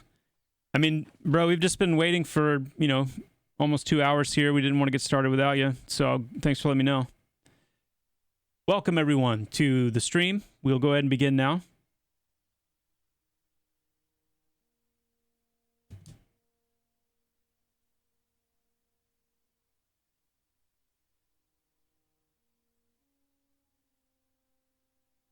No, that wasn't a burn.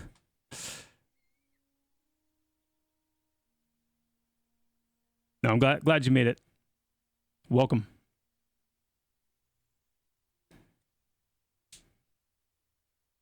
But yeah, that's I don't know. That's one of those questions that I could answer.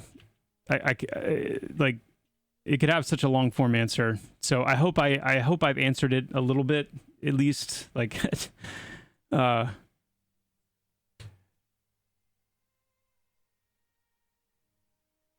I mean, I think the main thing to say again is just to emphasize no hubs, not the primary leveling mechanic, no mini map. And the goal there is to, as with most things, emphasize social interaction, social knowledge brokering, the intrigue and the interest that comes when players find things out. And just how cool that is when there's the majority of the quests in the game, like there are things that you discover, and you discover by playing the game enough and recalibrating yourself to what an MMORPG experience can be, such that you're actually paying attention to the world. And that's been one of the really cool things to see in testing, is how many people have like started doing that. They've figured things out. You guys are smart.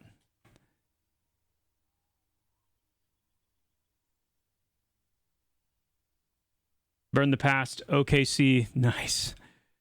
Says, just started playing, got lost in the first zone, resisted temptation to look up a map. 10 out of 10, we get lost again. Yeah, and that experience right there, getting lost, is precisely what is going to cause you to form these like super strong crystallized memories and knowledge of the zone, such that you will start to be able to, just like you did in EverQuest, if you played EQ or any of these games before they had maps, you just knew it.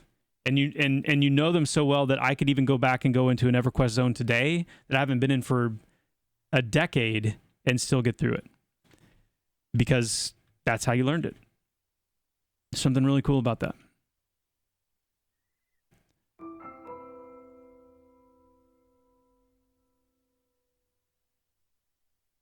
I mean, the question about Paladin aggro, we'll definitely, continue keeping an eye on things like that with balance.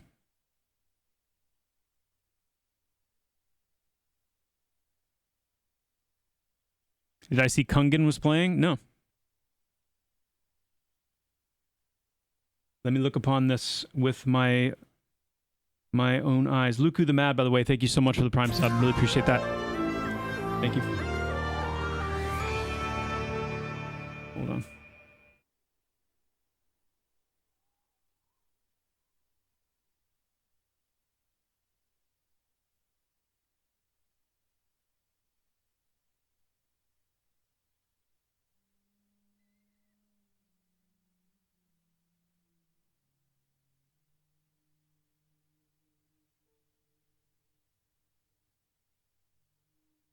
That's cool. Kungan and Fingrush. That's awesome. Guys, there's 2.9k viewers of Pantheon right now on Twitch. That's awesome. That is very cool. Whew. Wow.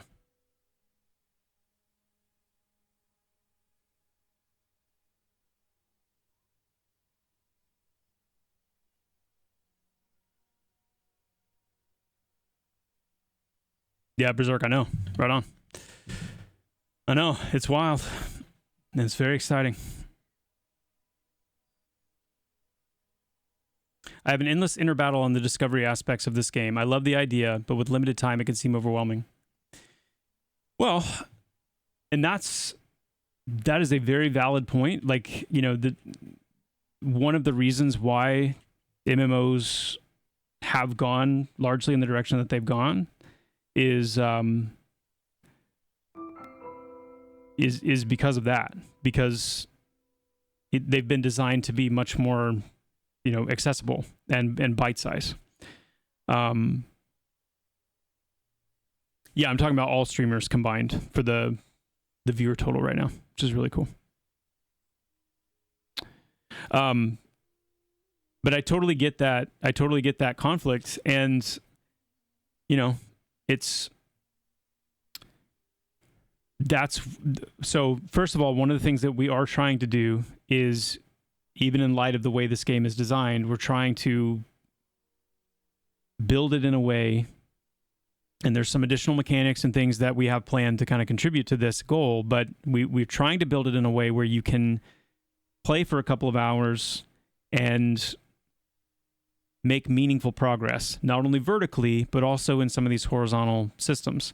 The other thing you have to take into account is, because this game is so much more socially driven, there are some players that might take the route of benefiting from other players' knowledge, which is a totally valid and beautiful way for these games to be experienced, again, because they are so socially driven. So it may be that because of your time frame or because of, you know, how much you can play, you're not the one at the forefront discovering and finding all the things, but you may be the one who are asking questions in a group or in OOC, or maybe you're, you know, browsing something on the internet or whatever, and you get a clue, or you get, you know, some information that allows you to kind of have a goal that you can go and accomplish next time you play. There's a really cool synergism that happens, and it's good. Like the fact that there are people gleaning that, like, provides an opportunity for the people who are out there discovering it to exist and to be satisfied, to have that loop that they feel like they're contributing. Information brokerage is huge in these games. To be somebody that knows something is huge. And some people will be very free with that information, either through, you know, putting a YouTube video or a post or whatever. Other people, depending on how significant it is, they have other things they can do with that. And that's kind of my hope, you know, with the perception system, is that, like, the same way crafters and trade skills provide that service to players, and they really enjoy that loop and that fantasy, that player fantasy. In the same way, keepers, people that, you know, progress through the perception system to uncover a lot of the secrets and stuff in the game, that also, you know, is something they can do.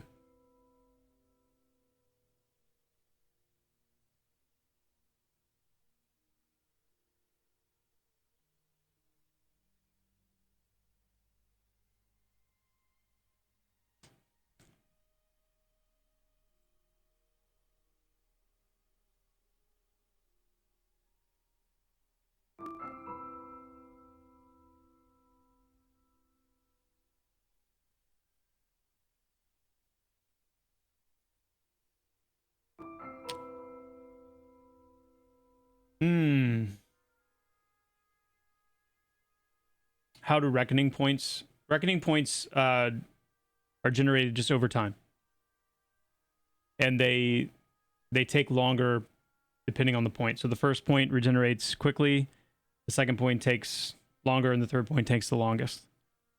But there's no mechanic that brings them back. I mean, there will probably be certain abilities that you get down the line where you can, like a cooldown you can pop to generate one or something like that, but they're purely time-based right now.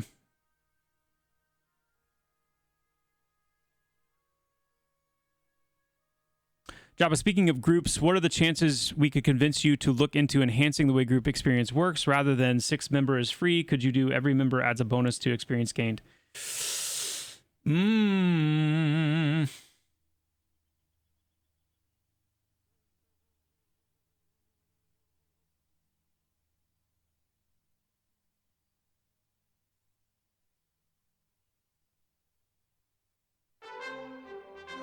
Mm. Thanks, thank you so much for that sub. Thank you for the prime. Really appreciate that.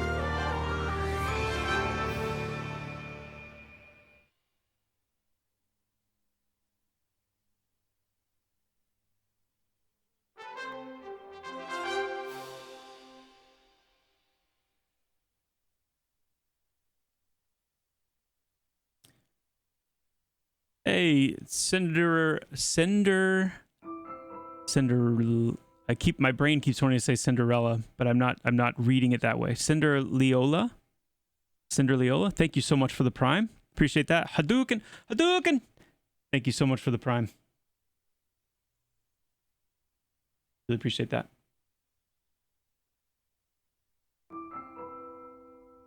Yeah, Vogrex. I hear that a lot. Like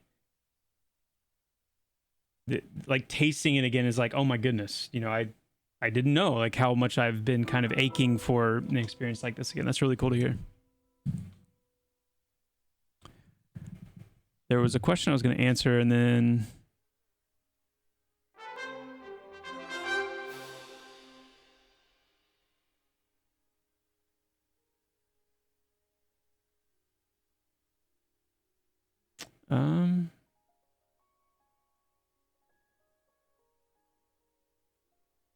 oh, I spent like an hour lost in Wild's End looking for the Eastern Plains zone line, and now that I finally found it, there isn't a bind stone. So now I don't want to adventure an EP because if I die, it's going to take me an hour to get back there. That's fair. I did add a bind stone in King's Watch in Eastern Plains, so if you can make it to that town, you can bind there. Yeah, as of right now, there's definitely a risk involved. There is a bind stone in Wild's End, I will say, that's a little bit closer to, you know, it's a little further north, I should say. That might help a little bit with you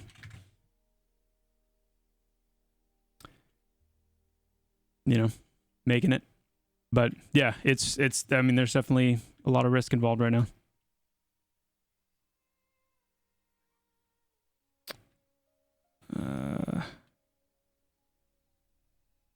Okay. All right, cool. I'm not gonna like work on this and finish all this right here on stream. I mainly wanted to give you guys just kind of a snippet of how that works. You know, we've got with our NPCs as well, we can determine respawn rate, which I'll come in and tweak all of that later. We can, you know, if we want to make it like a spawner group where there's a chance that a brute could spawn, but also a mystic and also a, you know, a bear handler, you know, all these different types of orcs. We can just create a spawner list and, you know, give a random chance to which one, like a weighted chance, which one we want to spawn. That's how we handle our placeholders as well. Our placeholder rare spawn type thing. We can add a spawn rule. So if we want these orcs to only spawn at night, we can add that as a spawn rule, things like that. And then we can add a pulse key as well, which is where perception can come into play. So.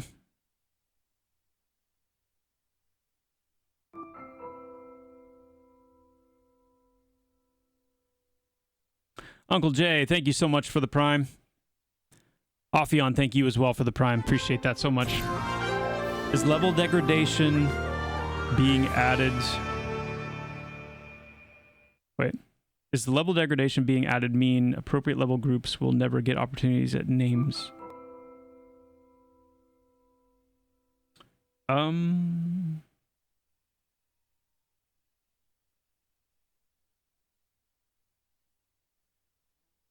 understand what you're asking. I'm just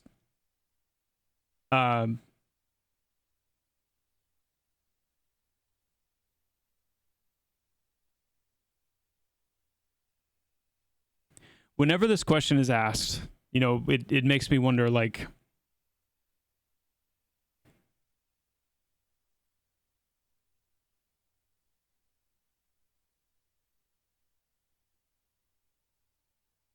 I understand the question, I understand the concern, I understand the feeling of camping something and then feeling like, you know, someone's going to come in and contest you for it. And just like, you know, just like in EQ, when you had situations like that, you hoped that it was clear, hey, I'm sitting here, I'm camping this.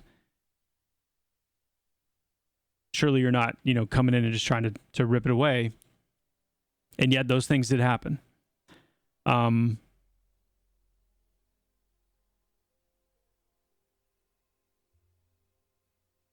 So, like, what comes into my head is like, there's only a few solutions to that problem. And in my mind, with the kind of game that we're trying to make, they're all problematic.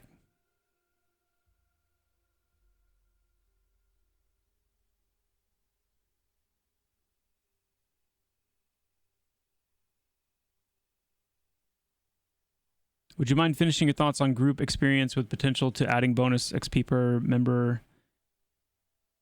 Oh, yeah. Thank you for reminding me. I remember now. Yes. What I was going to say is we've tried that before. In fact, we had it that way for quite a while in earlier, like, pre-alpha testing some years ago, where group experience was all bonus. Like, or no, it wasn't bonus. Sorry. It was just, wait. I know we had it where there was no split. So you could be in a full group and get the same experience you would normally. But I'm pretty sure we also had it historically for a time where you actually got bonus experience from grouping. Like, every member actually made it a little better. So what's the problem with that? The problem with that is,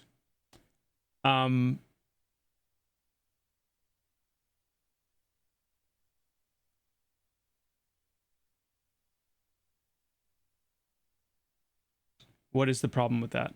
Let me think about this. I'm trying to tap into my memory of why we changed that.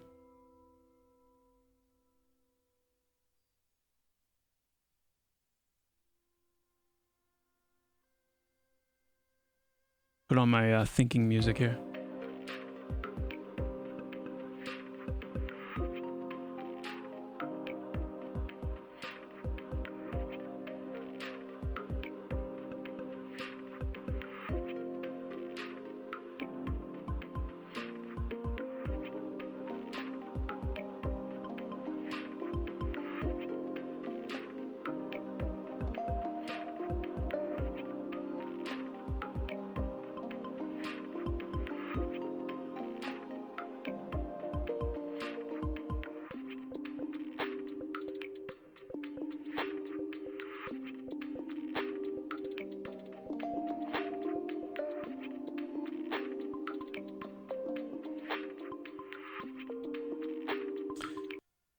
So what it accomplished is it made groups much more prevalent. That's absolutely one of the things that it did. There were a lot more players grouping. In fact, it was so much the best way that like, if you were soloing or if you had to solo, you were like, I might as well not even play. Because not only can I not do the stuff that groups can do by myself as a baseline, but compared to what groups are getting with such a huge bonus, there's no way to level outside of a group. And I also remember getting a lot of negative feedback on incomplete groups. to where even groups that weren't like smaller groups were complaining because there was this constant feeling of we need more people. If we're not a full group, we're not maximizing our potential. And there was something about that that was just like eating at people. So I do remember that. And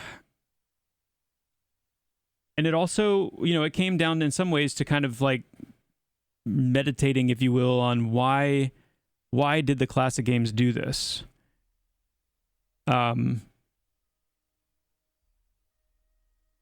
Like, why was there a split instead of just, bonus, the more people you get? And a lot of it was because the mentality was the bonus is what you're capable of accomplishing. The bonus is how quickly you're able, to actually like move through NPCs, move through objectives, how much safer it is. Like there's a lot of these inherent bonuses in being in a full group. So to add a scaling experience bonus on top of that was it was making full grouping really the only viable thing.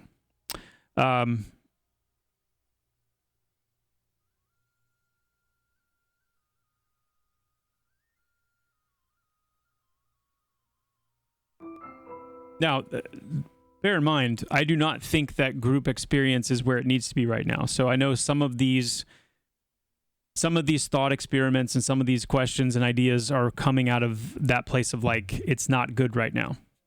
And once we get group XP, make some tweaks to get it in a better place, I think that will be less. I think it will be a little bit less of an issue. But I don't know.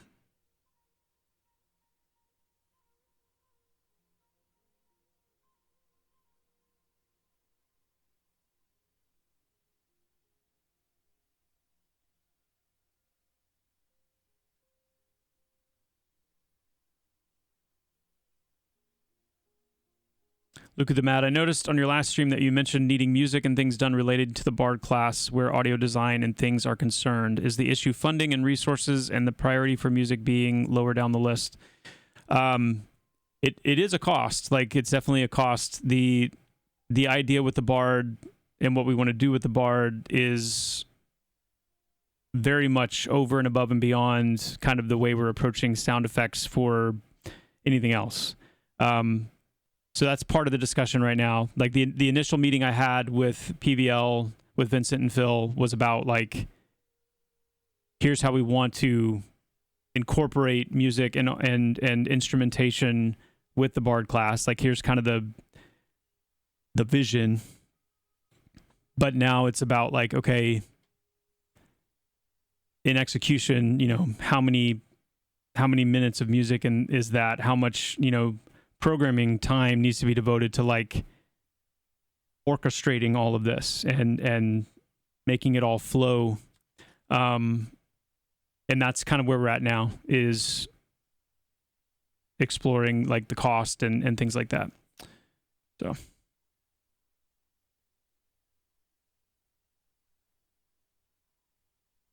Cyber Insanity, how big is your R team? It's very small.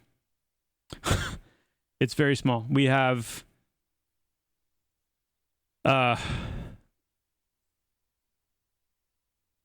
me just get this right.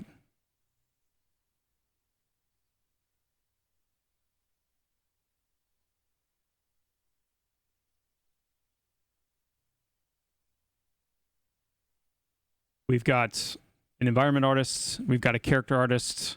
Well, we've got an environment artist and a environment character artist. Both of them are like lead level in terms of their experience. They're absolutely amazing. We've got VFX artists. We have two character artists. Sorry, I forgot about Philip for a second. So we have an environment artist, an environment/character artist, and a character artist. a VFX artist, 2 animators. Yeah. Yeah, I should never. I mean, Philip's absolutely insane. Philip's amazing.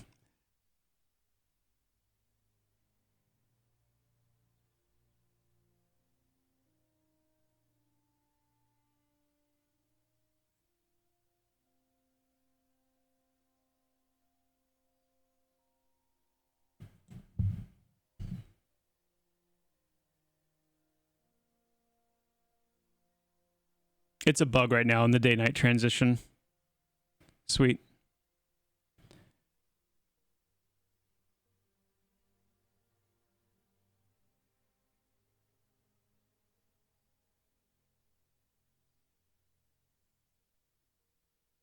It is not intended that way, Blippler. I'm going to make a fresh note on that.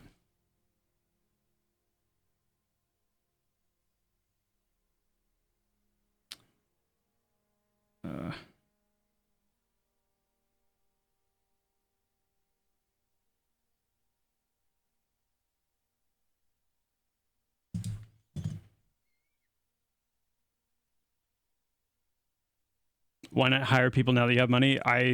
We need to.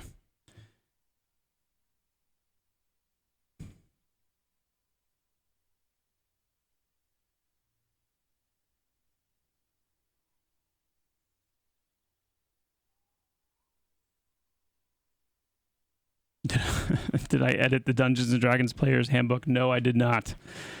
That is a different Chris Perkins, which is just, it blows my mind.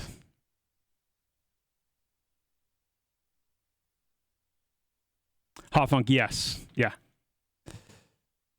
Yeah, we'll have I talked to the audio guys about that when we were meeting to discuss literally that. Like, hey, as awesome as this is going to be, there are going to be players who don't want to hear it, or who don't want to hear it all the time. So we need to, we'll need to make sure that there's options to manage that.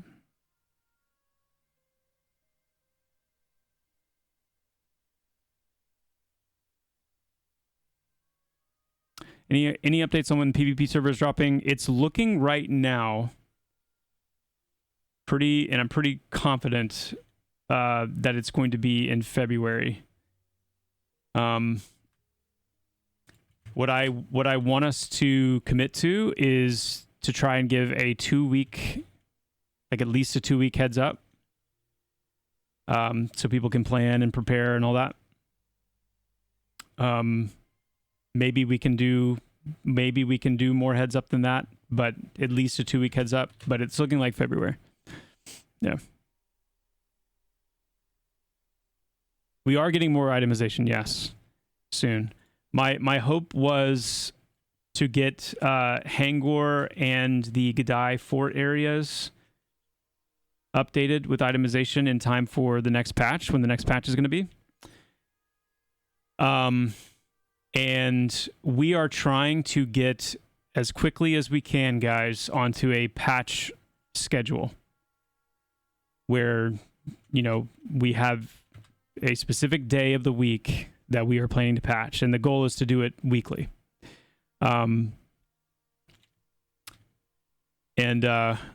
It's looking like Wednesday will probably be that day. Today is Wednesday. There is a chance that we might push a patch through today. Please hear me. Please hear me. There is a chance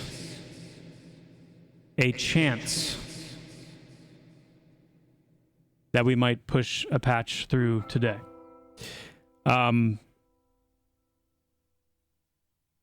If we don't do a patch today,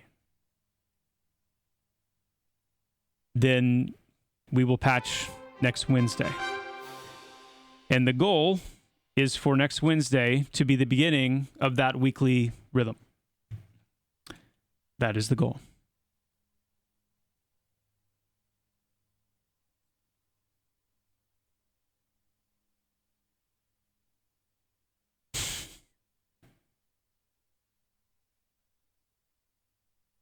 Oh, my sweet Christmas.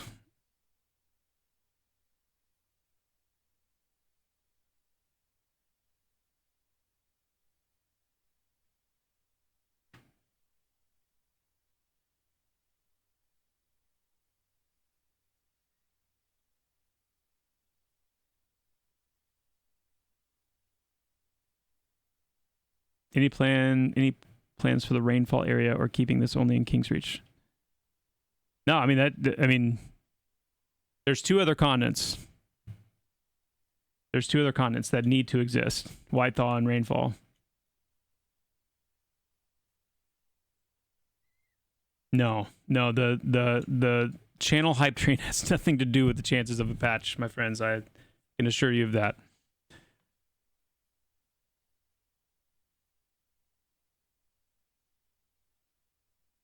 I'm loving the Paladin. It's actually I feel like the best implementation of the class I have ever played. The decision making when thinking about tanking versus off healing versus damage is awesome. The only thing I would request is a way to dump Wrath into a damage skill.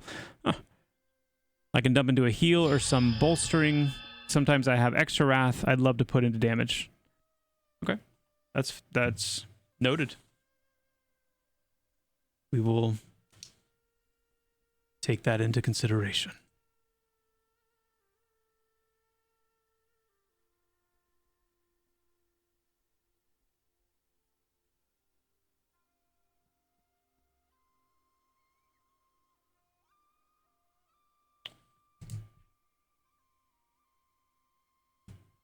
JDon, I did not see it.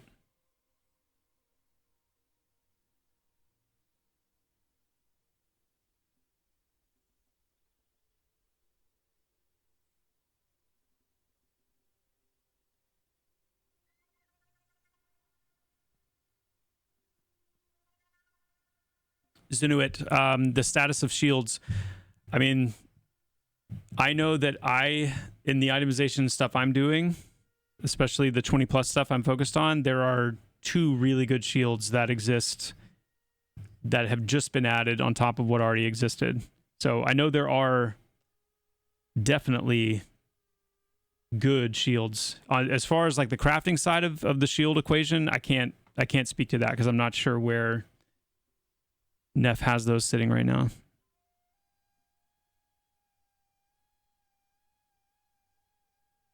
Oh, to finish my thought from earlier when we were talking about the patch stuff, my goal originally had been to get the updated Hangor itemization out with this. If there's a patch that ends up happening today, if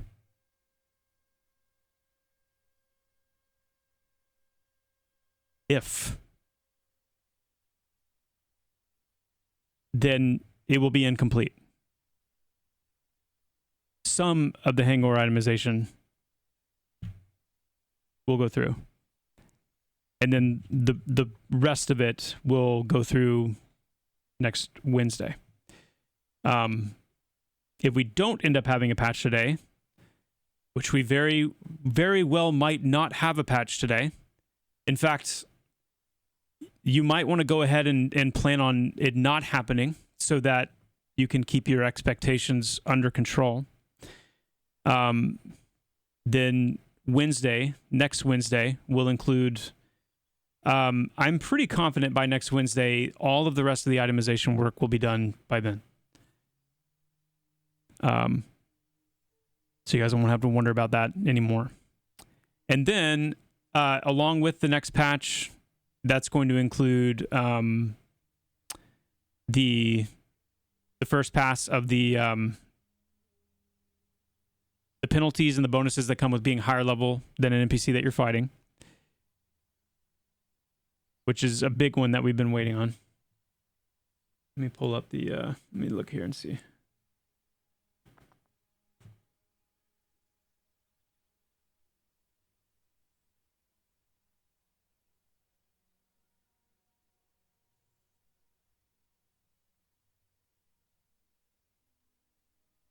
There'll be some new class abilities coming in.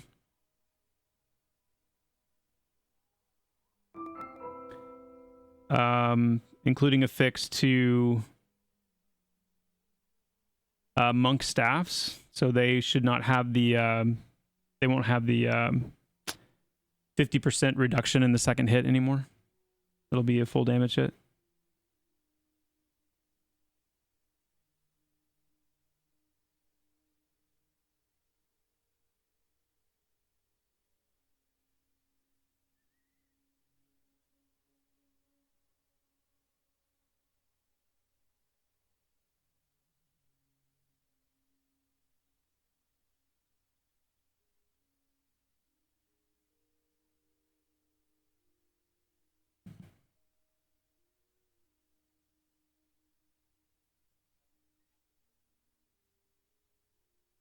We've done some work on getting Howner Cave to be less like sticky.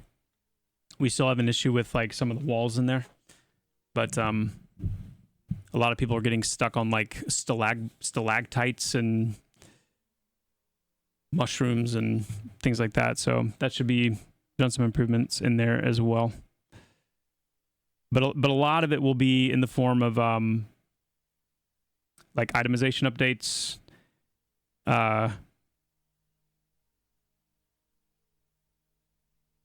and some class abilities, some class balance, and trying to get this orc area in and fully kind of developed out so that we can get a nice like little slice of like level 16 to 20 in there to help kind of alleviate the burden of that bottleneck right now.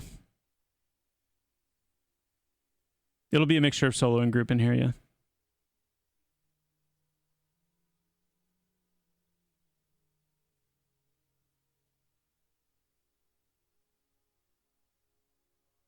I haven't started converting BRK yet, but we have started the BRK discussion. And it's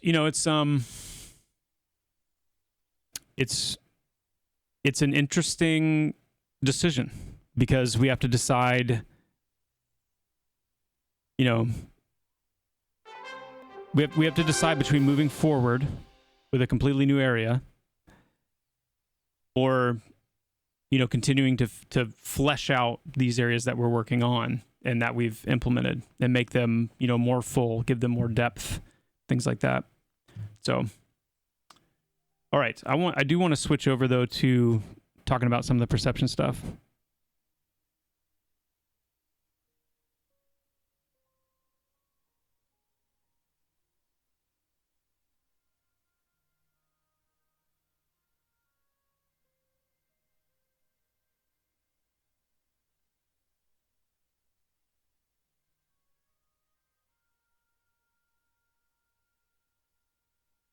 Oh, you've got some 30 plus content coming, Andricius. Oh, yes. What about Bloodfang?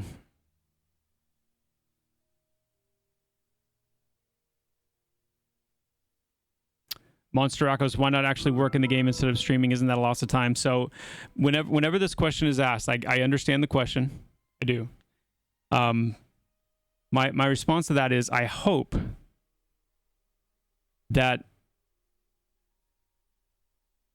people do not expect me or anybody else on the team to literally only ever be working on Pantheon.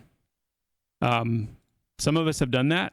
Some of us have literally only done that. Go to sleep.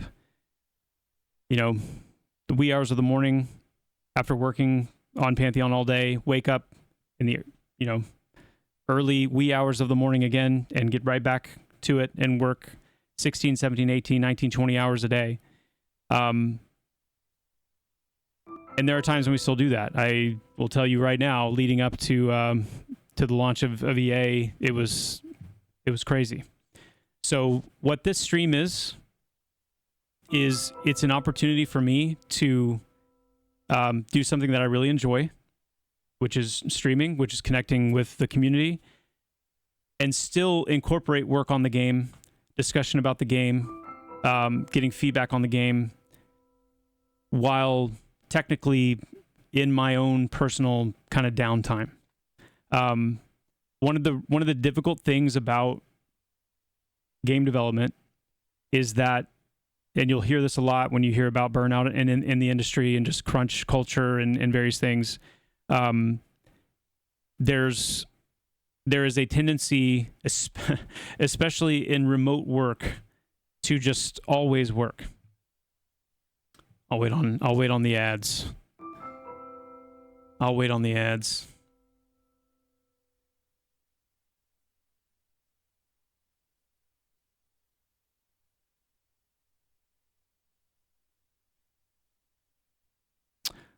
Non-combat utility. I'm trying to think of what that would look like for the monk.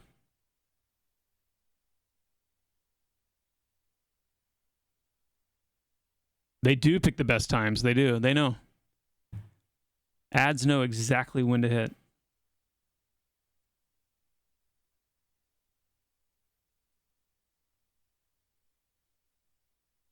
There are planned ZBAS, just not an ETA yet.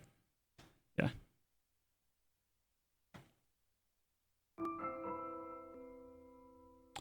All right. Let's just check real quick. Let's check our work real quick. I just want to check that area in AVP. And then we'll switch to some transition stuff.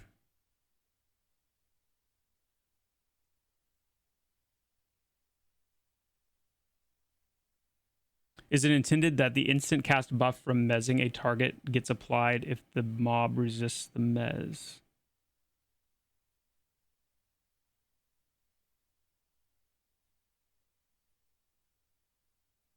Is it intended that the instant cast buff from mezzing a target gets applied if the mob resists the mez?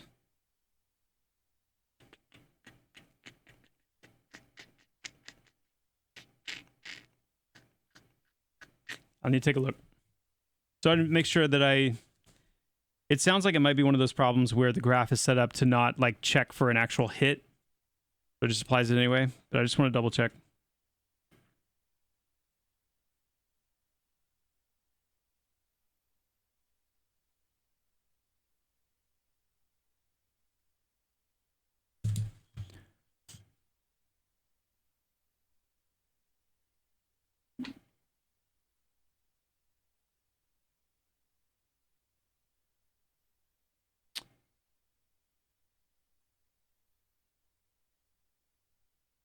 Yeah, JDon, you'll need to give me like a bigger breakdown on what you mean by that. I'm not sure I follow what's happening there. You try to mez a target, they resist, and then they instant cast something as a result of that resist? Yeah, just DM me. By the way, Edrzikski, thank you so much for the awesome name and also the 3 months. Appreciate that big time.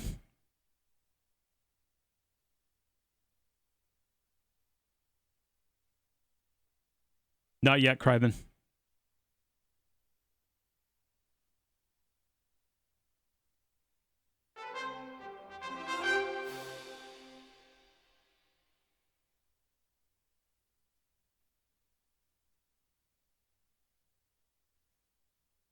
They just instant cast. That's not...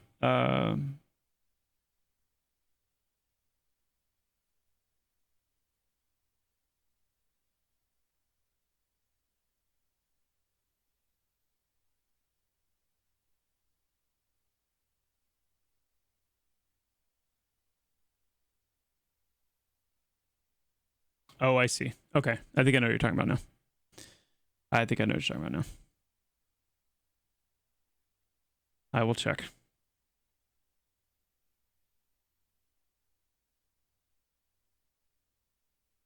Seems made up. Not yet. We plan to put one out. We plan to publish one and keep it relatively updated, at least like every quarter.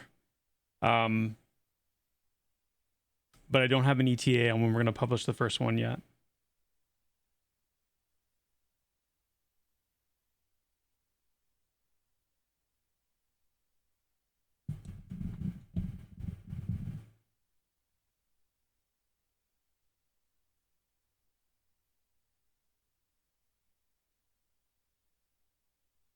Okay.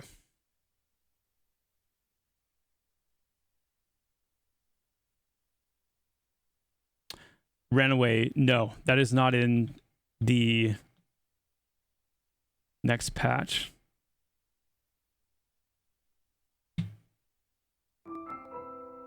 Hey, Pocket Musty, thank you so much for the Prime. Appreciate that. What's up, Artitir? Good to see you. All right, let's see. So...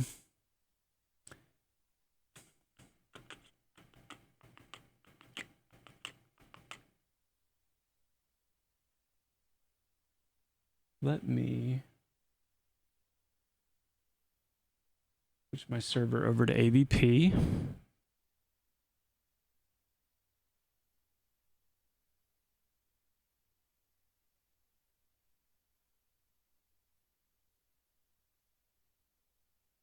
Yeah, no, Call of the Pack. I need to look at Call of the Pack in Mad Run. It's got its range is just way too high. Like, it's meant to be scary, like it's meant to be an ability you want to address, but it's got, let me actually just look at that right now.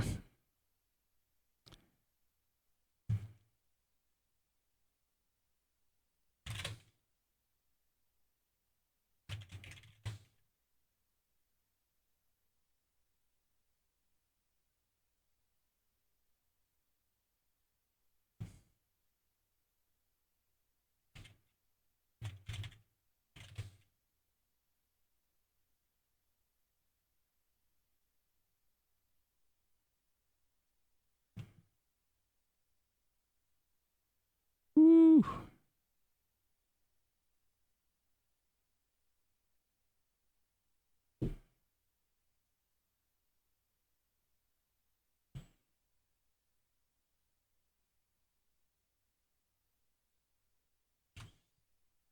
Let's bring it down a little bit.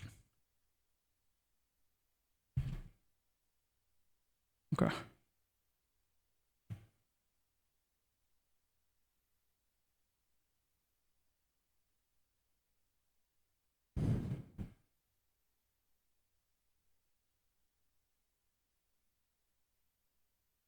Oh yeah, and I wanted to check the cooldown on it too.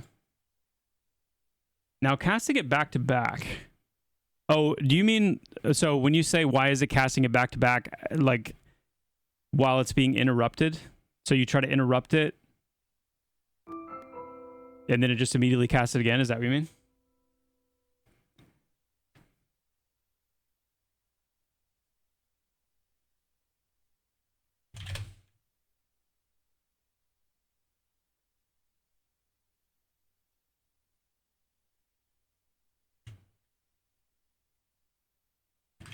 Yeah. Okay. Yes.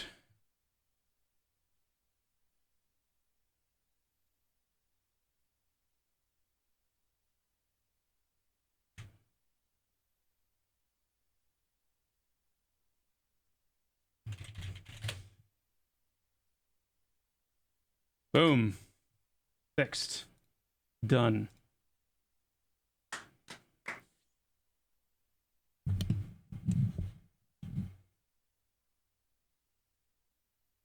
There. Okay.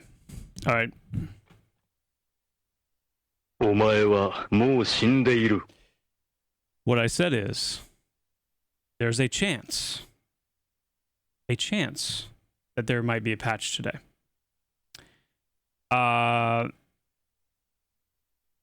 Given the time of day it is, given the fact that when it was spoken to me earlier, it was spoken as a chance. I'm starting to lean at this point that it's not going to happen today. There is a chance. Oh, I know you guys are giving me a hard time. I know. But I'm gonna stay in character and keep responding this way. If it doesn't happen today, which it very likely might not, what I also said is we are moving towards a weekly patch schedule, and that will be on Wednesdays. So if we do not get a patch today, that means that next Wednesday we will patch, and we will patch on Wednesdays moving forward.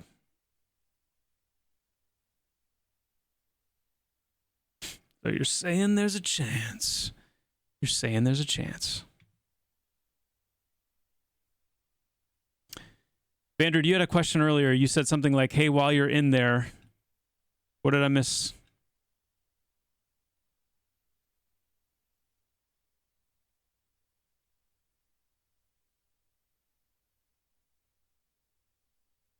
I hope you know this already, ArcX says, but in case you don't, I imagine there are many people like myself that it's these streams themselves that gave me the confidence to vote with my wallet and try the game with the Steam launch. These streams are a great way to genuinely connect with the community and give live feedback. Keep it up. Thank you so much, Arc. I appreciate that. I appreciate that. I understand why some people would see the stream and be like, hey, why aren't you just like working on the game? Why are you streaming? I totally get that. And I hope that it's clear that like these streams are they're good for me. They're good for hopefully all of you. They're good for Pantheon. It from my vantage and from the feedback that I, you know, and it's not all positive, but for the majority of the feedback has been, hey, keep it up. This is a good thing. So as long as I'm convinced that it continues to be a good thing all around, then I'm gonna keep it up.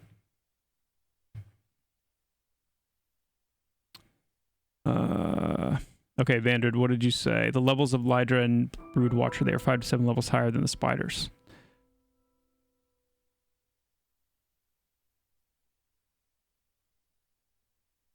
Ah.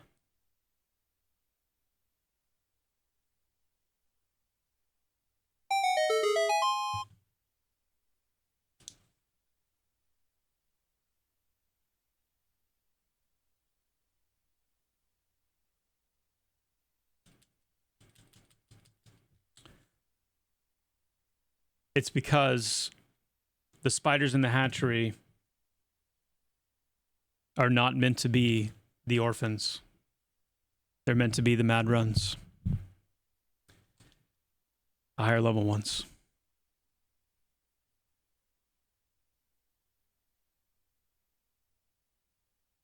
The orphan spiders are meant to be the ones in the outside.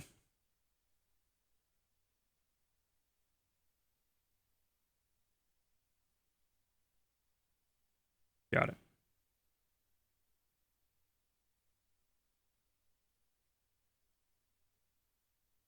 Okay. AVP server is up. We're going to hop in and check our work.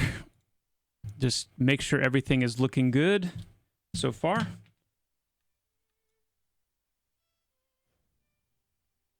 When is the Druid expected? My goal is either by the end of this month or the beginning of next. I'm giving myself a little bit of a window there, some wiggle room. That is the goal. Ernius.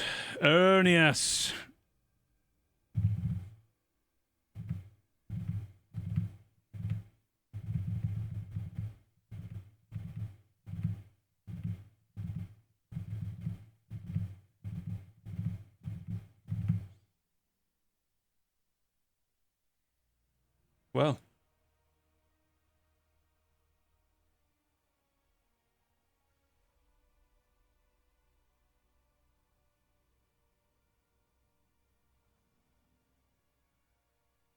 And here we are.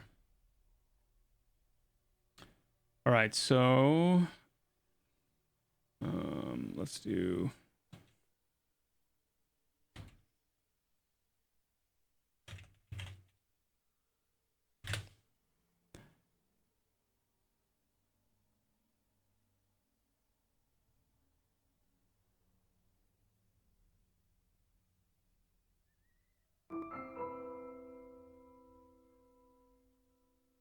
All right, he's doing his little walk.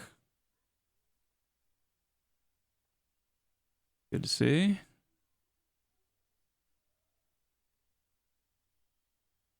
What's up, guys?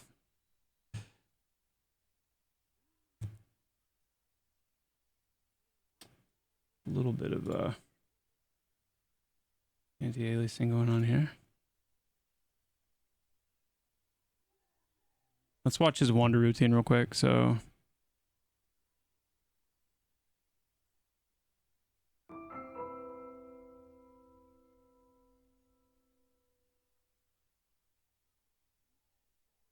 and it's just it's a random roll of time, you know, for how long he'll hang.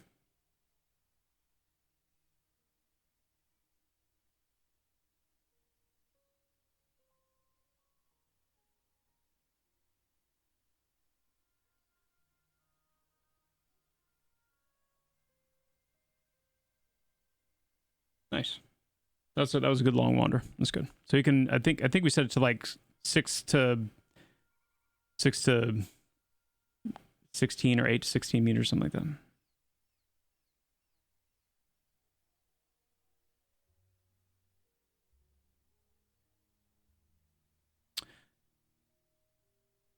Iriola, I use lots of different characters. In fact, like my typical main is a dwarf. But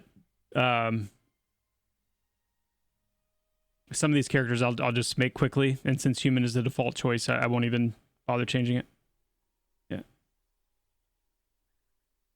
Caspo, thank you so much for the Prime sub. Thank you for the 2 months of support. Game is fantastic. Just a note, can't wait for the Bard.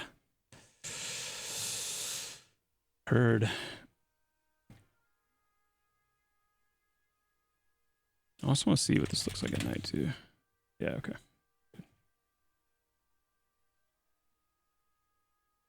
Ernius.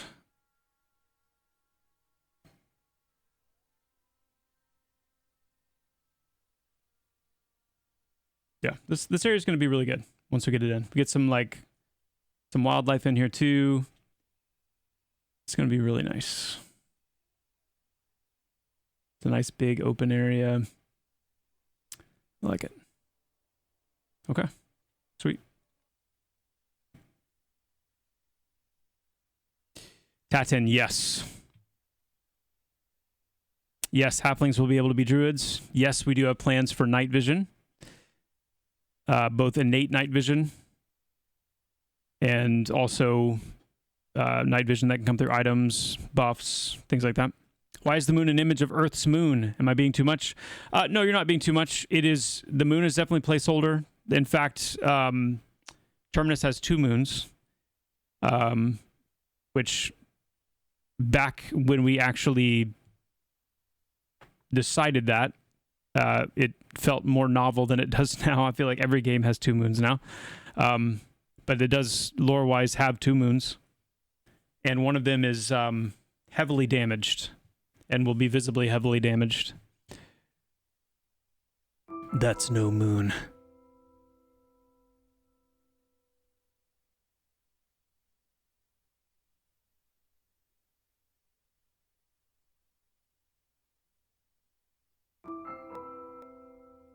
Gotcha, Quandary. Yeah, I mean, the good news is that sooner rather than later, the torch in the hand thing is going to go away. You won't have to worry about that anymore. How far away is the in-game map? We don't have... We plan to have one. We don't have it... I don't think that it's, got a date yet for when it's going to come in. I mean, it's not like anybody's been asking for a map. You know what I mean? Kidding. Joke.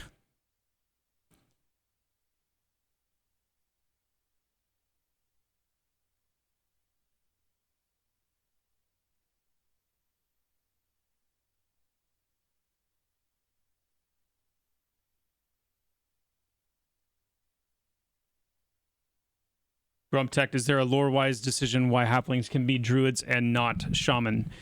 Yes. It has to do with the curse and the disruption, because shaman are extremely time and ancestrally oriented. They're not as, I mean, there's some of that kind of traditional primalist, shaman type vibe for sure, but they also have this very most of what they do is based out of ancestry and the idea that shaman are not bound by space and time, or I should say not bound by time as much. And so when they're buffing someone, when they're debuffing something, when they're doing what they do as a shaman, they're largely basically able to peer into the ancestry of a thing. And when they find a weak, sickly, point of time in the ancestry of a thing, they can manifest that reality in the present. Or when they find a very strong, capable, version of the entity in the ancestry of a thing, they can bring that to bear in the present. So with that in mind, the curse, the halflings that the way that they were cursed and the way that's affected their aging, and in some ways their connection with that ancestry and some of the corruption that's been done there. That's a big part of the reason. Yeah.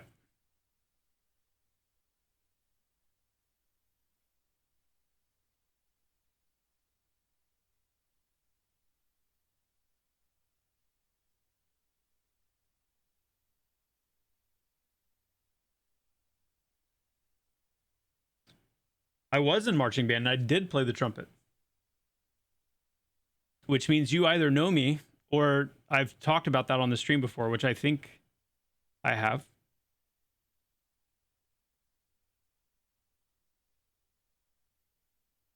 Trombone is this. I look like a trumpet guy. That's fair.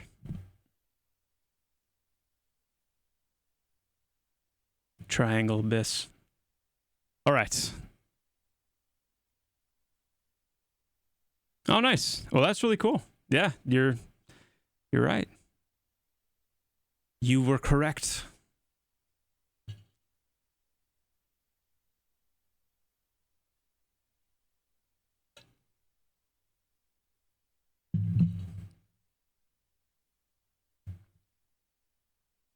I look more like I play the slap bass on a 60s Fender with flat wounds. Well, I've played a whole lot of guitar in my life. I've never really played the bass. So there is that. There is that. Yeah. No, I didn't take it as an insult at all. I wish I was that cool. You know? Drums is one instrument I never played. Along with the bass. There are other instruments I've never played too.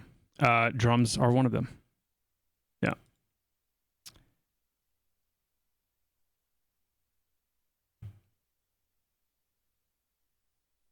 All right, let's see if we can make some magic happen here.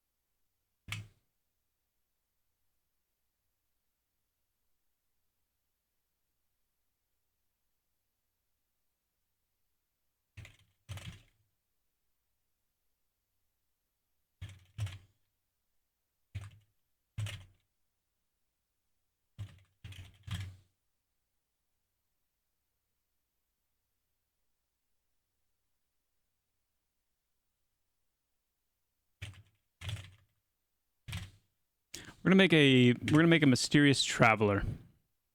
We're gonna make a mysterious traveler.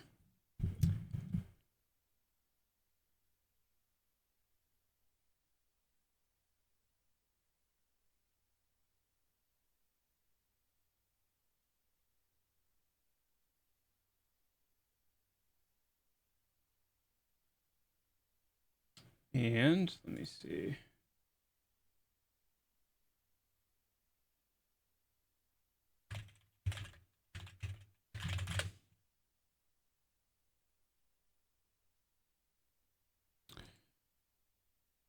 And to get the ball rolling, let's do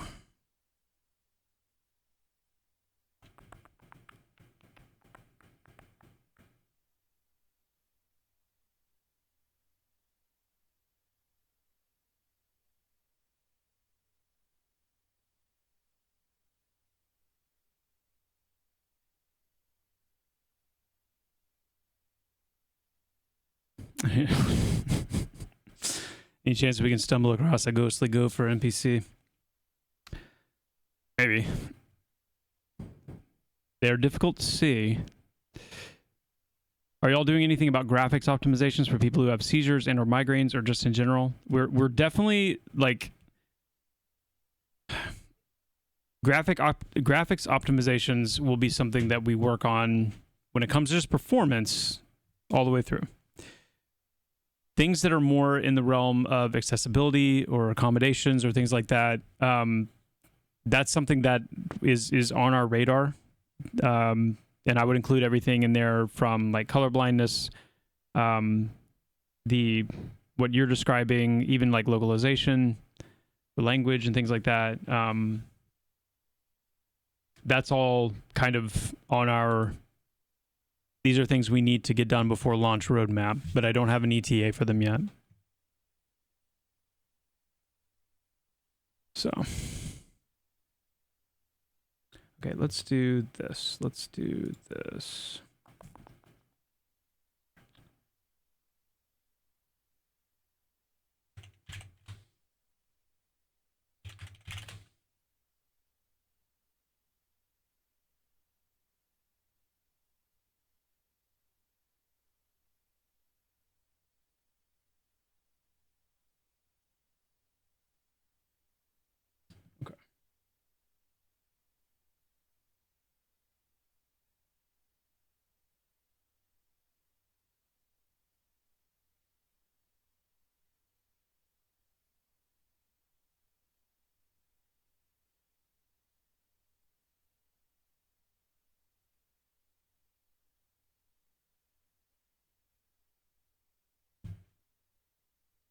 So I'm getting an NPC graph set up here so we can kind of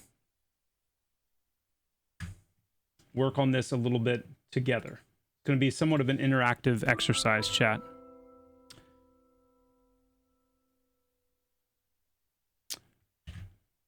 When monk abilities patch, depending on when we patch, I think there are some updates to monk abilities coming in the next patch.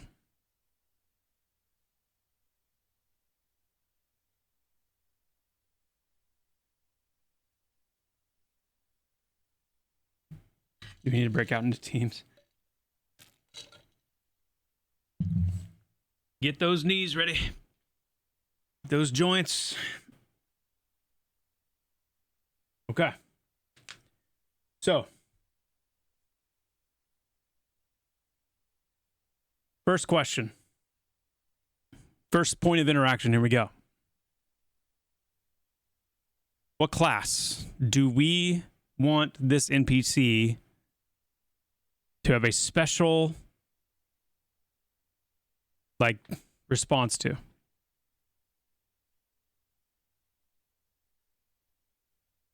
Okay, out of the first three answers, out of the first three responses, two of the classes don't exist.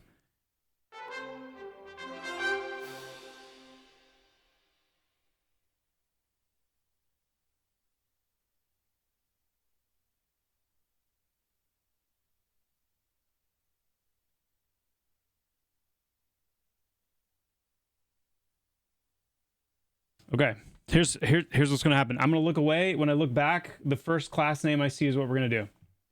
Monk. Okay. Monk it is.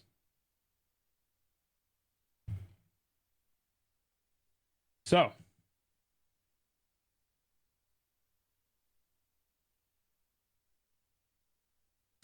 what I'm going to do first is I'm going to create a, you guys are still putting names up. I'm going to create a unique just chat response. So basically, when you come in range of this NPC, they are going to say one thing to you if you're just a normal person. They're going to say something different if you're a monk, okay? So I'm going to do that first. Let's see.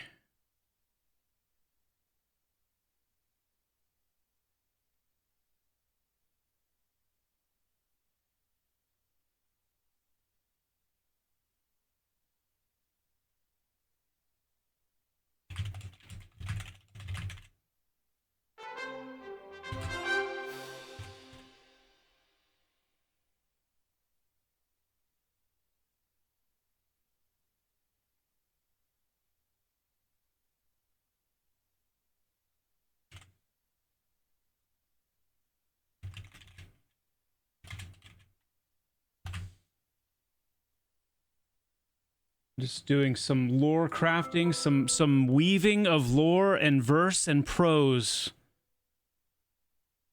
in real time.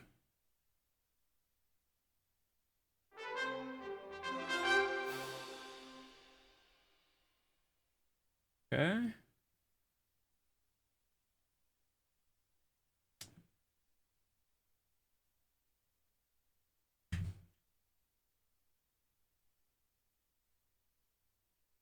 Good, very good.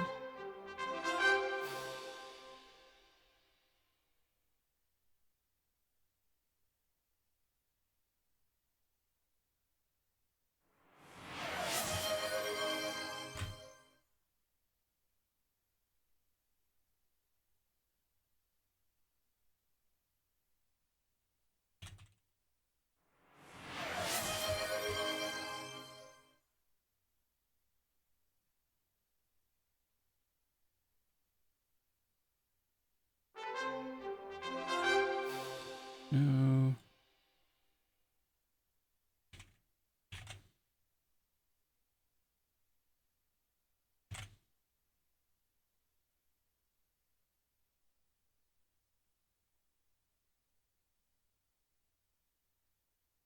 Okay.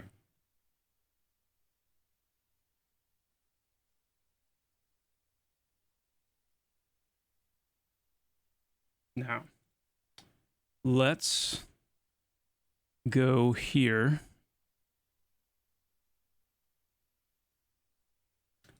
We'll just do this in Throne Fast for now. I'm gonna load Throne Fast up. Dang. I am sorry I missed some messages. Yes to an inspect feature, yes.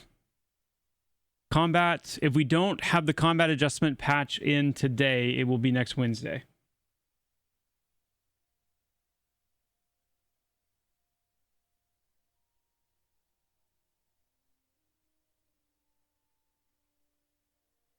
Critical Rattle, just DM me on Discord.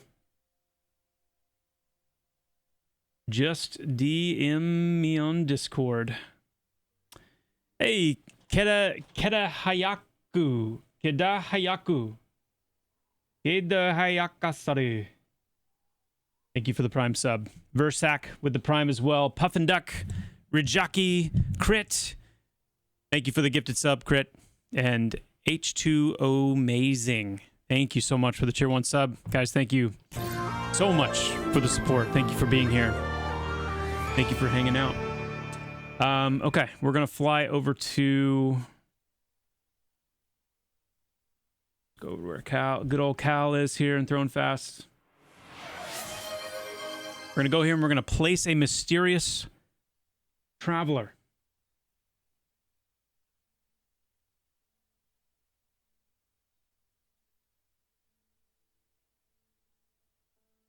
Why is he mysterious, chat? That's your homework right now while I'm getting this set up. You guys need to be thinking about why is he mysterious?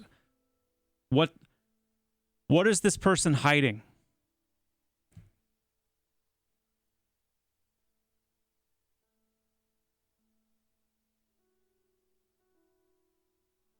Andresius, great question. If I tell you by name to DM me on Discord, then it's fine. If I have not asked you by name to DM me, then don't. Not because I have a problem with you doing it, just because that's the policy that we're trying to uphold. You can talk to me here all you want. Heartstock, thank you so much for the gifted sub. Appreciate that. He's hiding an extended warranty for my car. Okay.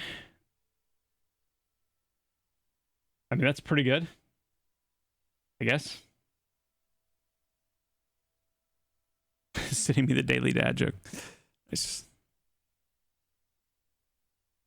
I'm not sure, Applewhite. That's a good question as far as like the timing of the patch. I don't know that yet. He has amnesia and was a terrible pirate captain. Okay. He's a dragon. He was hung for a crime he didn't commit. and is getting revenge. So he survived the hanging.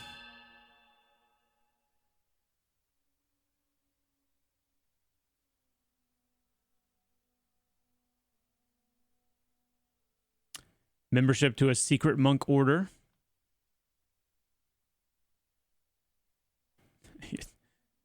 I am Batman. He's hiding a bandolier that holds a light source and potions. Man, that's a lucky guy.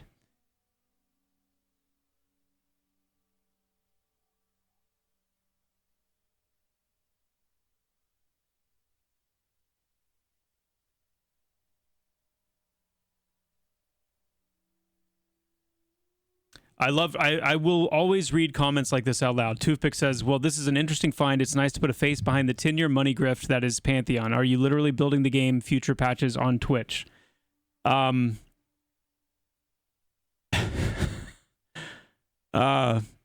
first of all, like, comments like this do not bother me. I will read them out loud. We will talk about them if we need to. The idea that Pantheon is a money grift, is not true. I'm not sure at this point why it would even appear to be as such. But as far as the building it on Twitch, yes. I don't build the entire game on Twitch. I don't do constant dev on Twitch, but I do stream 2 to 3 days a week and fill that time with interacting with the community, getting feedback on things, and yes, building certain aspects of the game.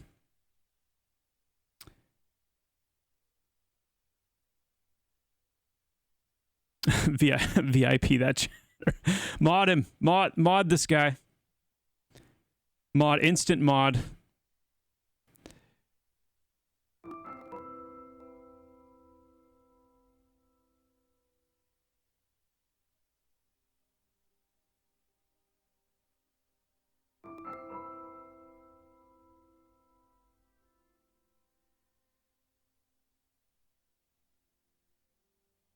"12 dudes, yes, there is a chance because our goal is to get on a weekly schedule and for Wednesday to be that day.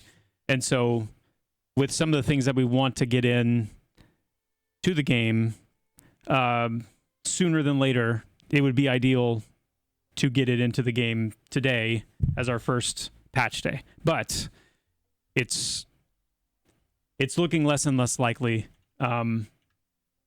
So that's why I said a chance. All right, so let's place our mysterious traveler. Well, let's give them a form first. Go.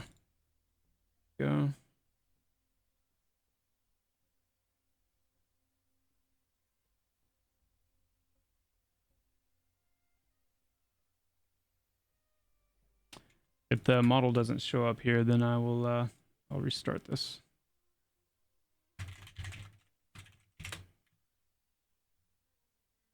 There it is. Nice. Put him right here.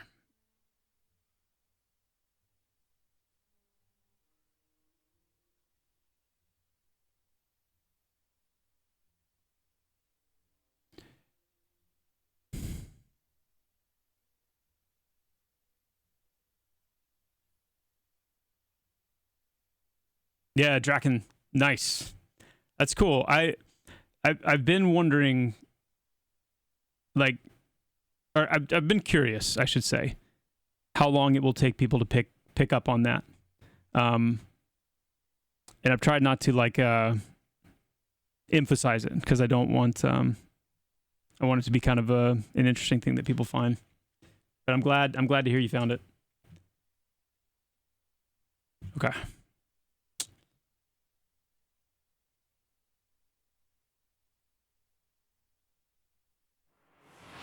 So the first thing we want to do is this. We're going to check our work real quick, just make sure the initial graph set up and everything's working. Once we confirm that, then we can go in and kind of get more into the I dig down into it a little bit more, but I just want to do a quick check.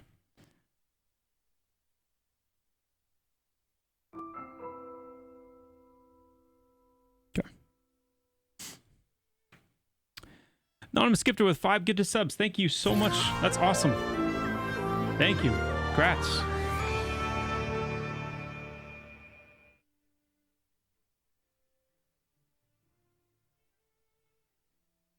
Zorthos, it is still planned. There will likely be some tweaks to what those are. But it's definitely still planned that the different races will have their own unique, like innate traits like that.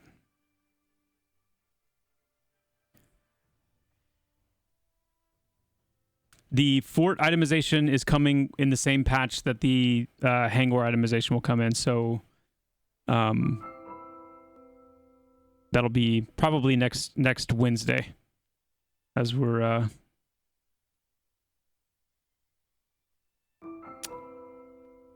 hello? Oh wait. That was my bad.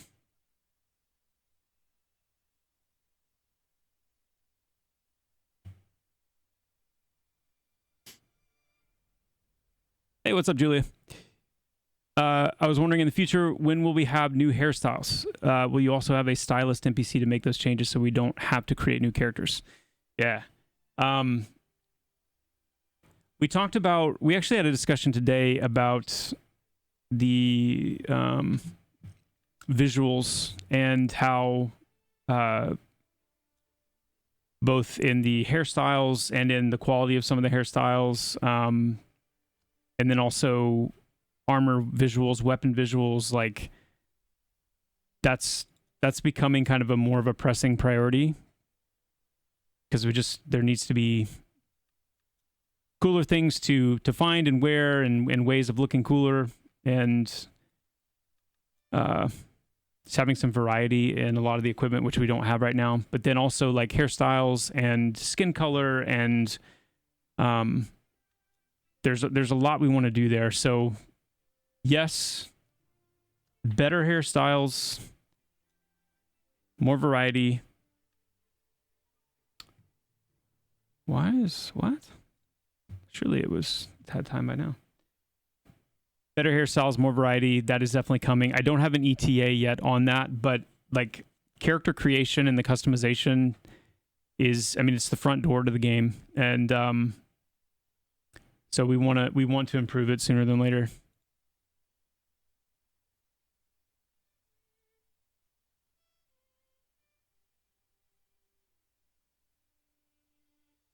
Yeah.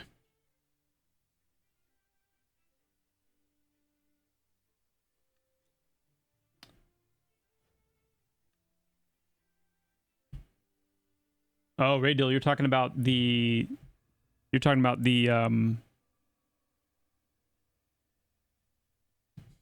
think I know what you're talking about.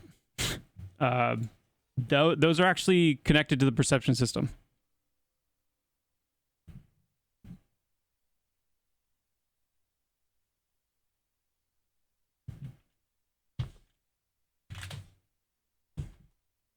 Diablo is the mysterious traveler.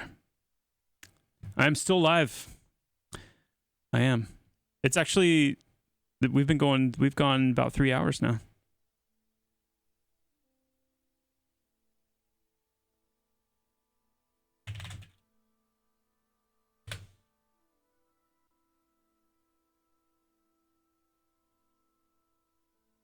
Yeah, I've got a note on it. Andrew's just saying I'm going to take a look at it.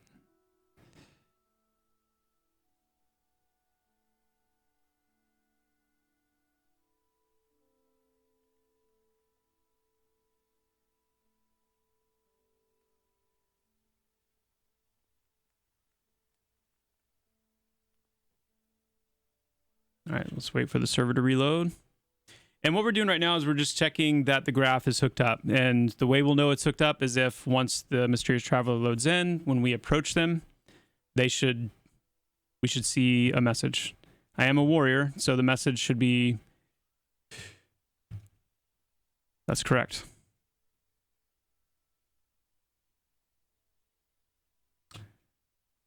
I have no wisdom. I have no wisdom or coin to offer you, stranger. Very well. Cool. So I'm a warrior. I'm playing. I'm running around. I'm like, hey, what's this? What's this mysterious traveler? Oh, all right. Moving on. Now.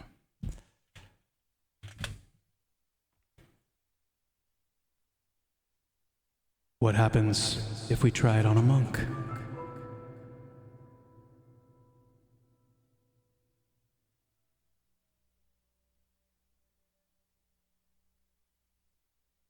Yeah, craft 4. Awesome. It's very good. This community is amazing. So, I mean, it really is. Being able to interact with a community like this is so good. So good.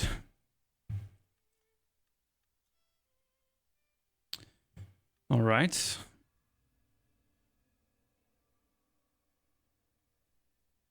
I just happen to have a bare-chested monk in Throne Fast, so we'll go ahead and hop on Joppa-san Nasari.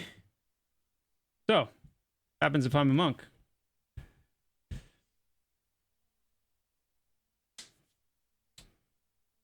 You know, it's simple, but it's just so cool when it happens. Now,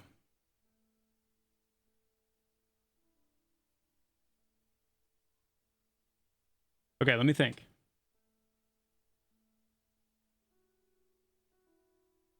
So, what's our backstory for this? The backstory for this guy, the one that I saw that I liked the most, was that this is somebody that was. I think they said they were hanged, but they were hanged unjustly, and they're seeking revenge. I kind of like that idea. Except for the hanging part, we need to think of something that, like, something else that happened to them unjustly. Because if they were hanged, then they probably would be dead. But if they were maybe jailed,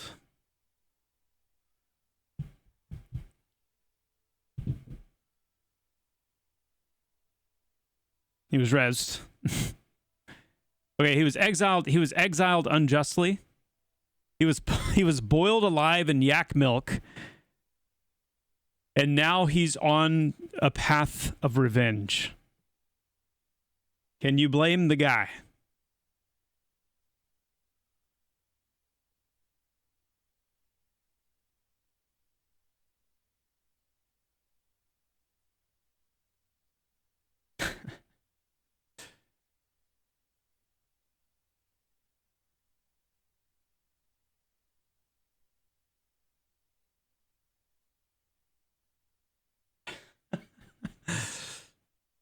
That's amazing. The man was castrated 38 times, and now he's back for answers.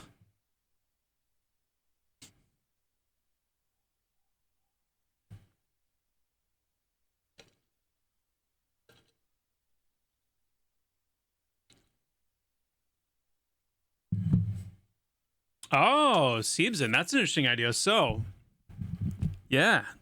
So, okay, I think we can work with this. So the message that he gives, you know, was the monk, just who I was looking for. Please, can we speak? And the sense initially is that, okay, this guy's friendly, but the idea that something happened to him in his order, he is seeking to take revenge on this monk order and is feigning a friendly exchange to try and actually take you down. He's setting you up for an ambush. That's exactly right. Okay. So, let's think.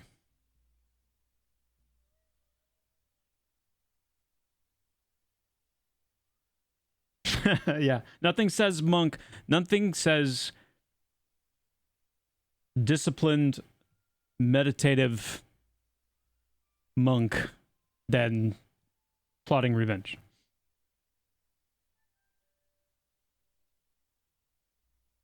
I'm not going to spoil that for you, Andresius.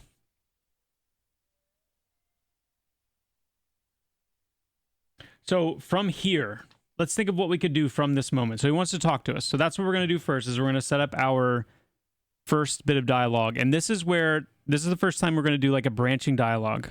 And this is one of the really cool things about the perception system, is that it's not just opening a dialogue window and accepting a quest. There's actually going to be, choices that you can make in your what you say and how you respond. So we need to come up with something where there's two different outcomes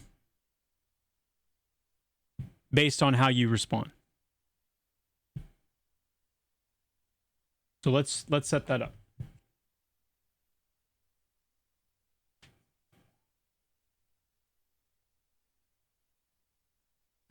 So, and as a matter of fact, I'm going to load, let's see.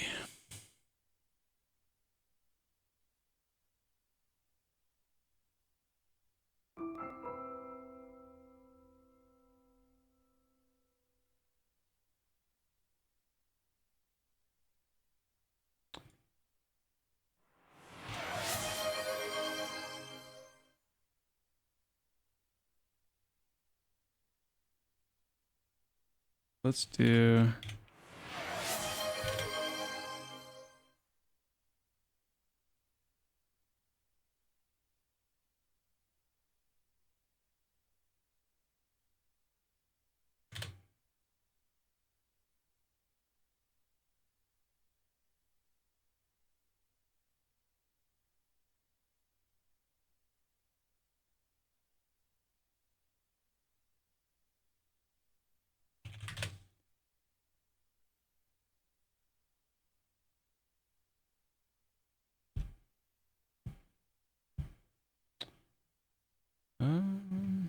hold on.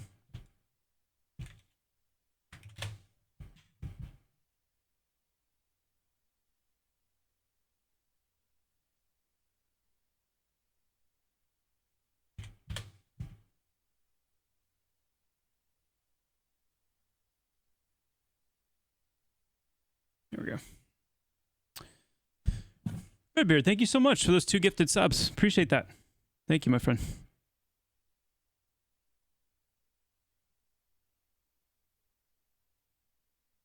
Ulrich, it's temporary. It's not planned to be permanently that way, where your crafting skills and all that will be tied to it. You'll have your own levels and your own progression through the crafting system. We just don't have it set up that way yet.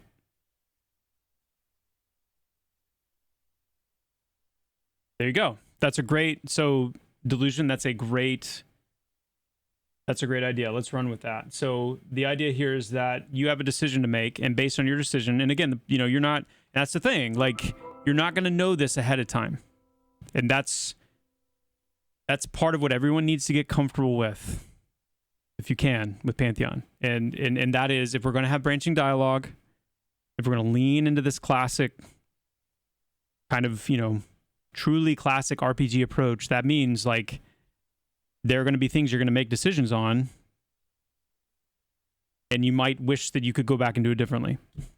Obviously, for things like this, I hate to try to... I don't necessarily want to front load this with a lot of, like, explanations. I don't want to front load this with a lot of explanations, but... So I won't. Not yet. Let's get further along first. Okay.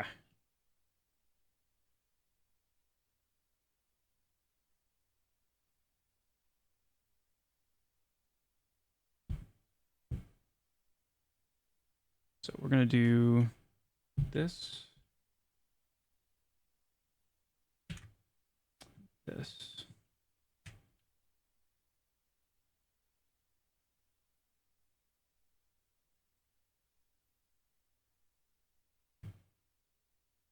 We're going to focus right now on just setting up the...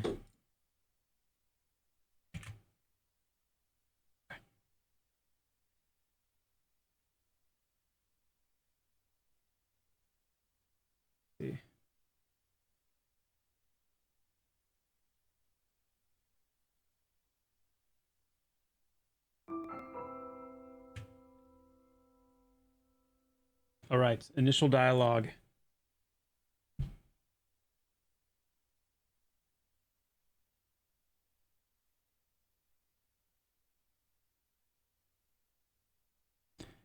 Okay, chat. I'm gonna do some on the fly basic writing here.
And once we look at this, once we see this dialogue, then I'll make some comments on like, no, it's not Chat GPT. You'll know it's not Chat GPT. It's not going to be that good.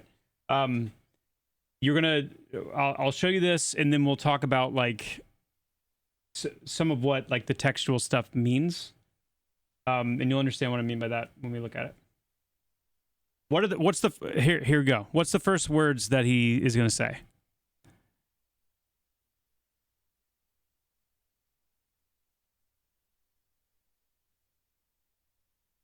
It's dangerous to go alone. Take this.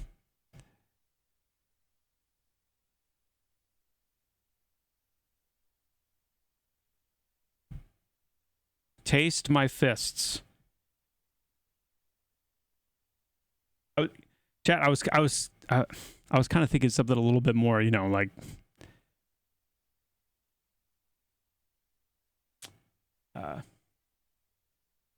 interesting, vibey.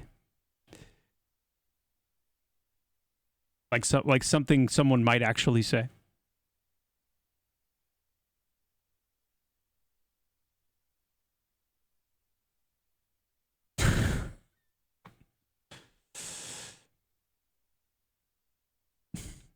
Well met, traveler. Care to browse my goods? All right, let's see. As inspired as you all seem, and as much gold as is being like spun here in chat. Let me think for a second.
Boom. Okay. That'll work. I think. Now.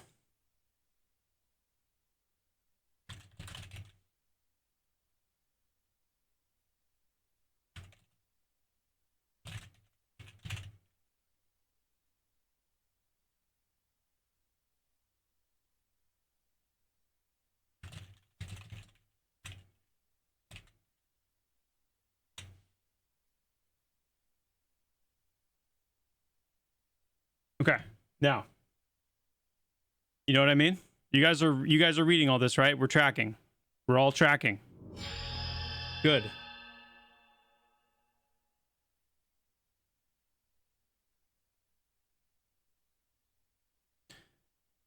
Ads are done. Good.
Okay.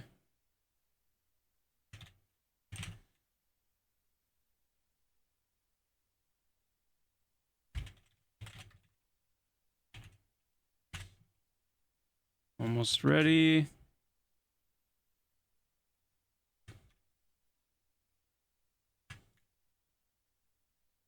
All right. Cool. Now, let's see. Let's see if this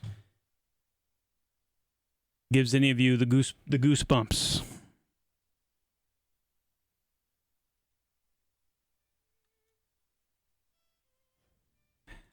The goosebumps.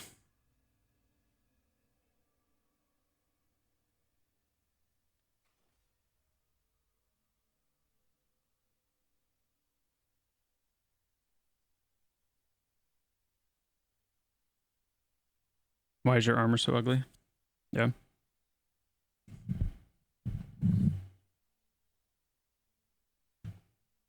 No dueling on the PvE server first. No, that'll come down the road a bit. Okay. So, we're a monk. We know he, has a message for us. It's need to figure out why it's not always playing though. It's got a I know why. I know why it's not always playing. I'll fix that in a second. So he wants to talk. So now, let's see if we can speak to him. We can't because I know why. Hold.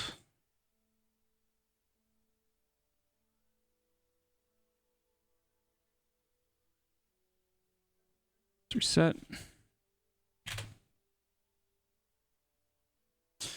No, Tuckles tease. We're kind of going through the perception system a little bit, and we are chat is basically spinning straw into gold, coming up with some ideas on how to walk through like a potential storyline here,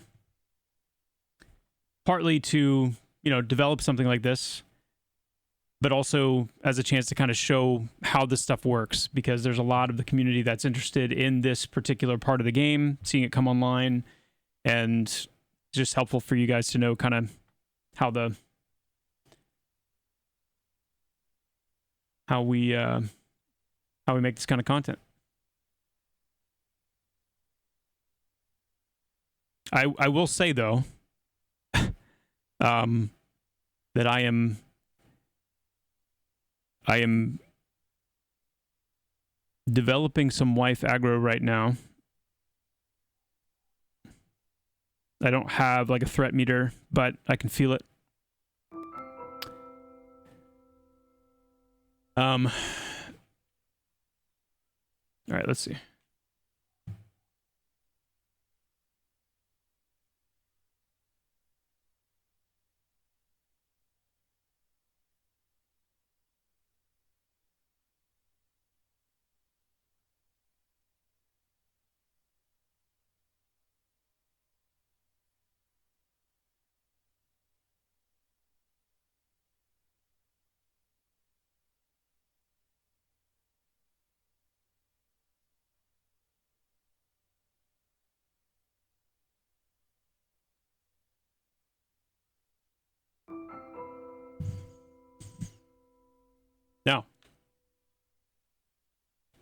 The thought I had was, and one of the things that, with more time, feign death. I think feigning death would actually max my threat meter, unfortunately. My feign death is probably about as broken as feign death is in Pantheon right now.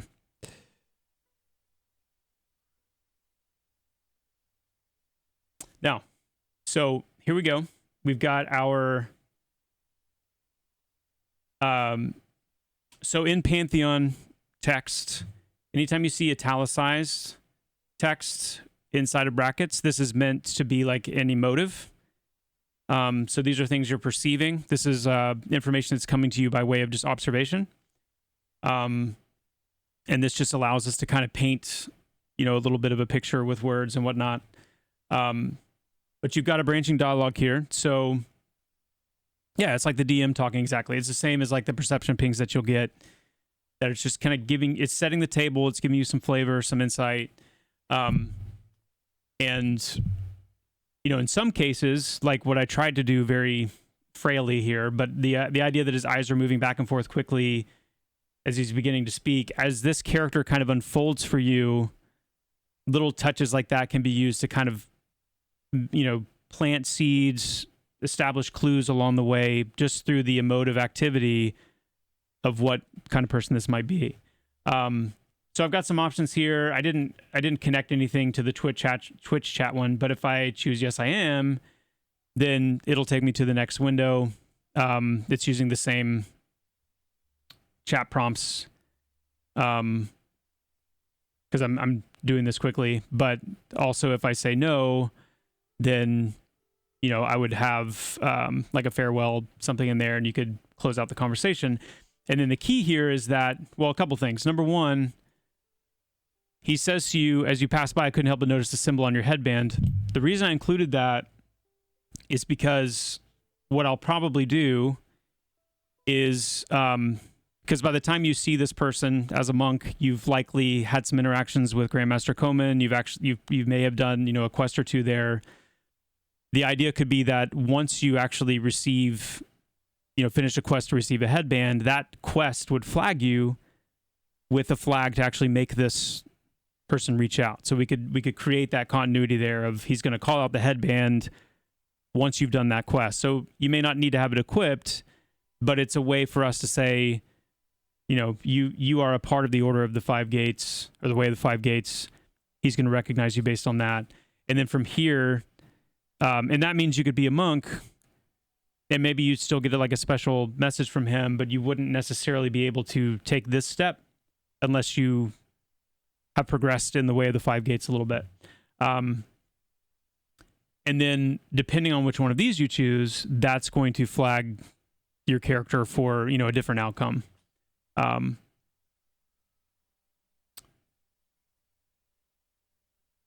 Yeah. Now, let's pick up on this again tomorrow. I want to still be alive tomorrow to be able to stream again tomorrow. And then we'll just dive into this and get this fleshed out.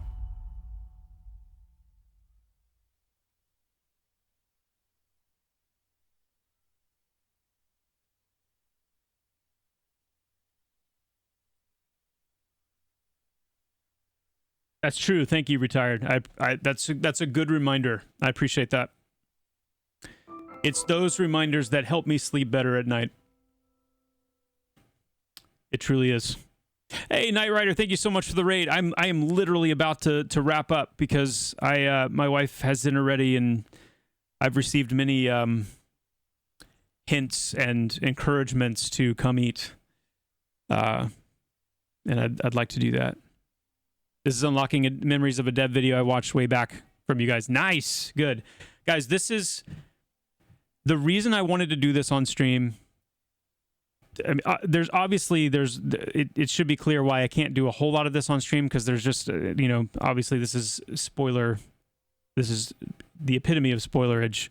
But I wanted to do some of this on stream because I want you guys, I just want to bring this back up into people's minds. Like this is a major part of this game that is intended to be one of the main differentiators of this game. Having this kind of content, being able to discover these kinds of things, having conversations with NPCs, the lore, the setting, story, like it's huge. And it seems timely with EA and so many more people playing and having eyes on the game. This is important for people to know and to know to expect. So we'll continue with this tomorrow. And I want to just kind of unpack, even more depth of what the system's capable of. And we'll have a nice little storyline going on here that will be the beginning of a lot more.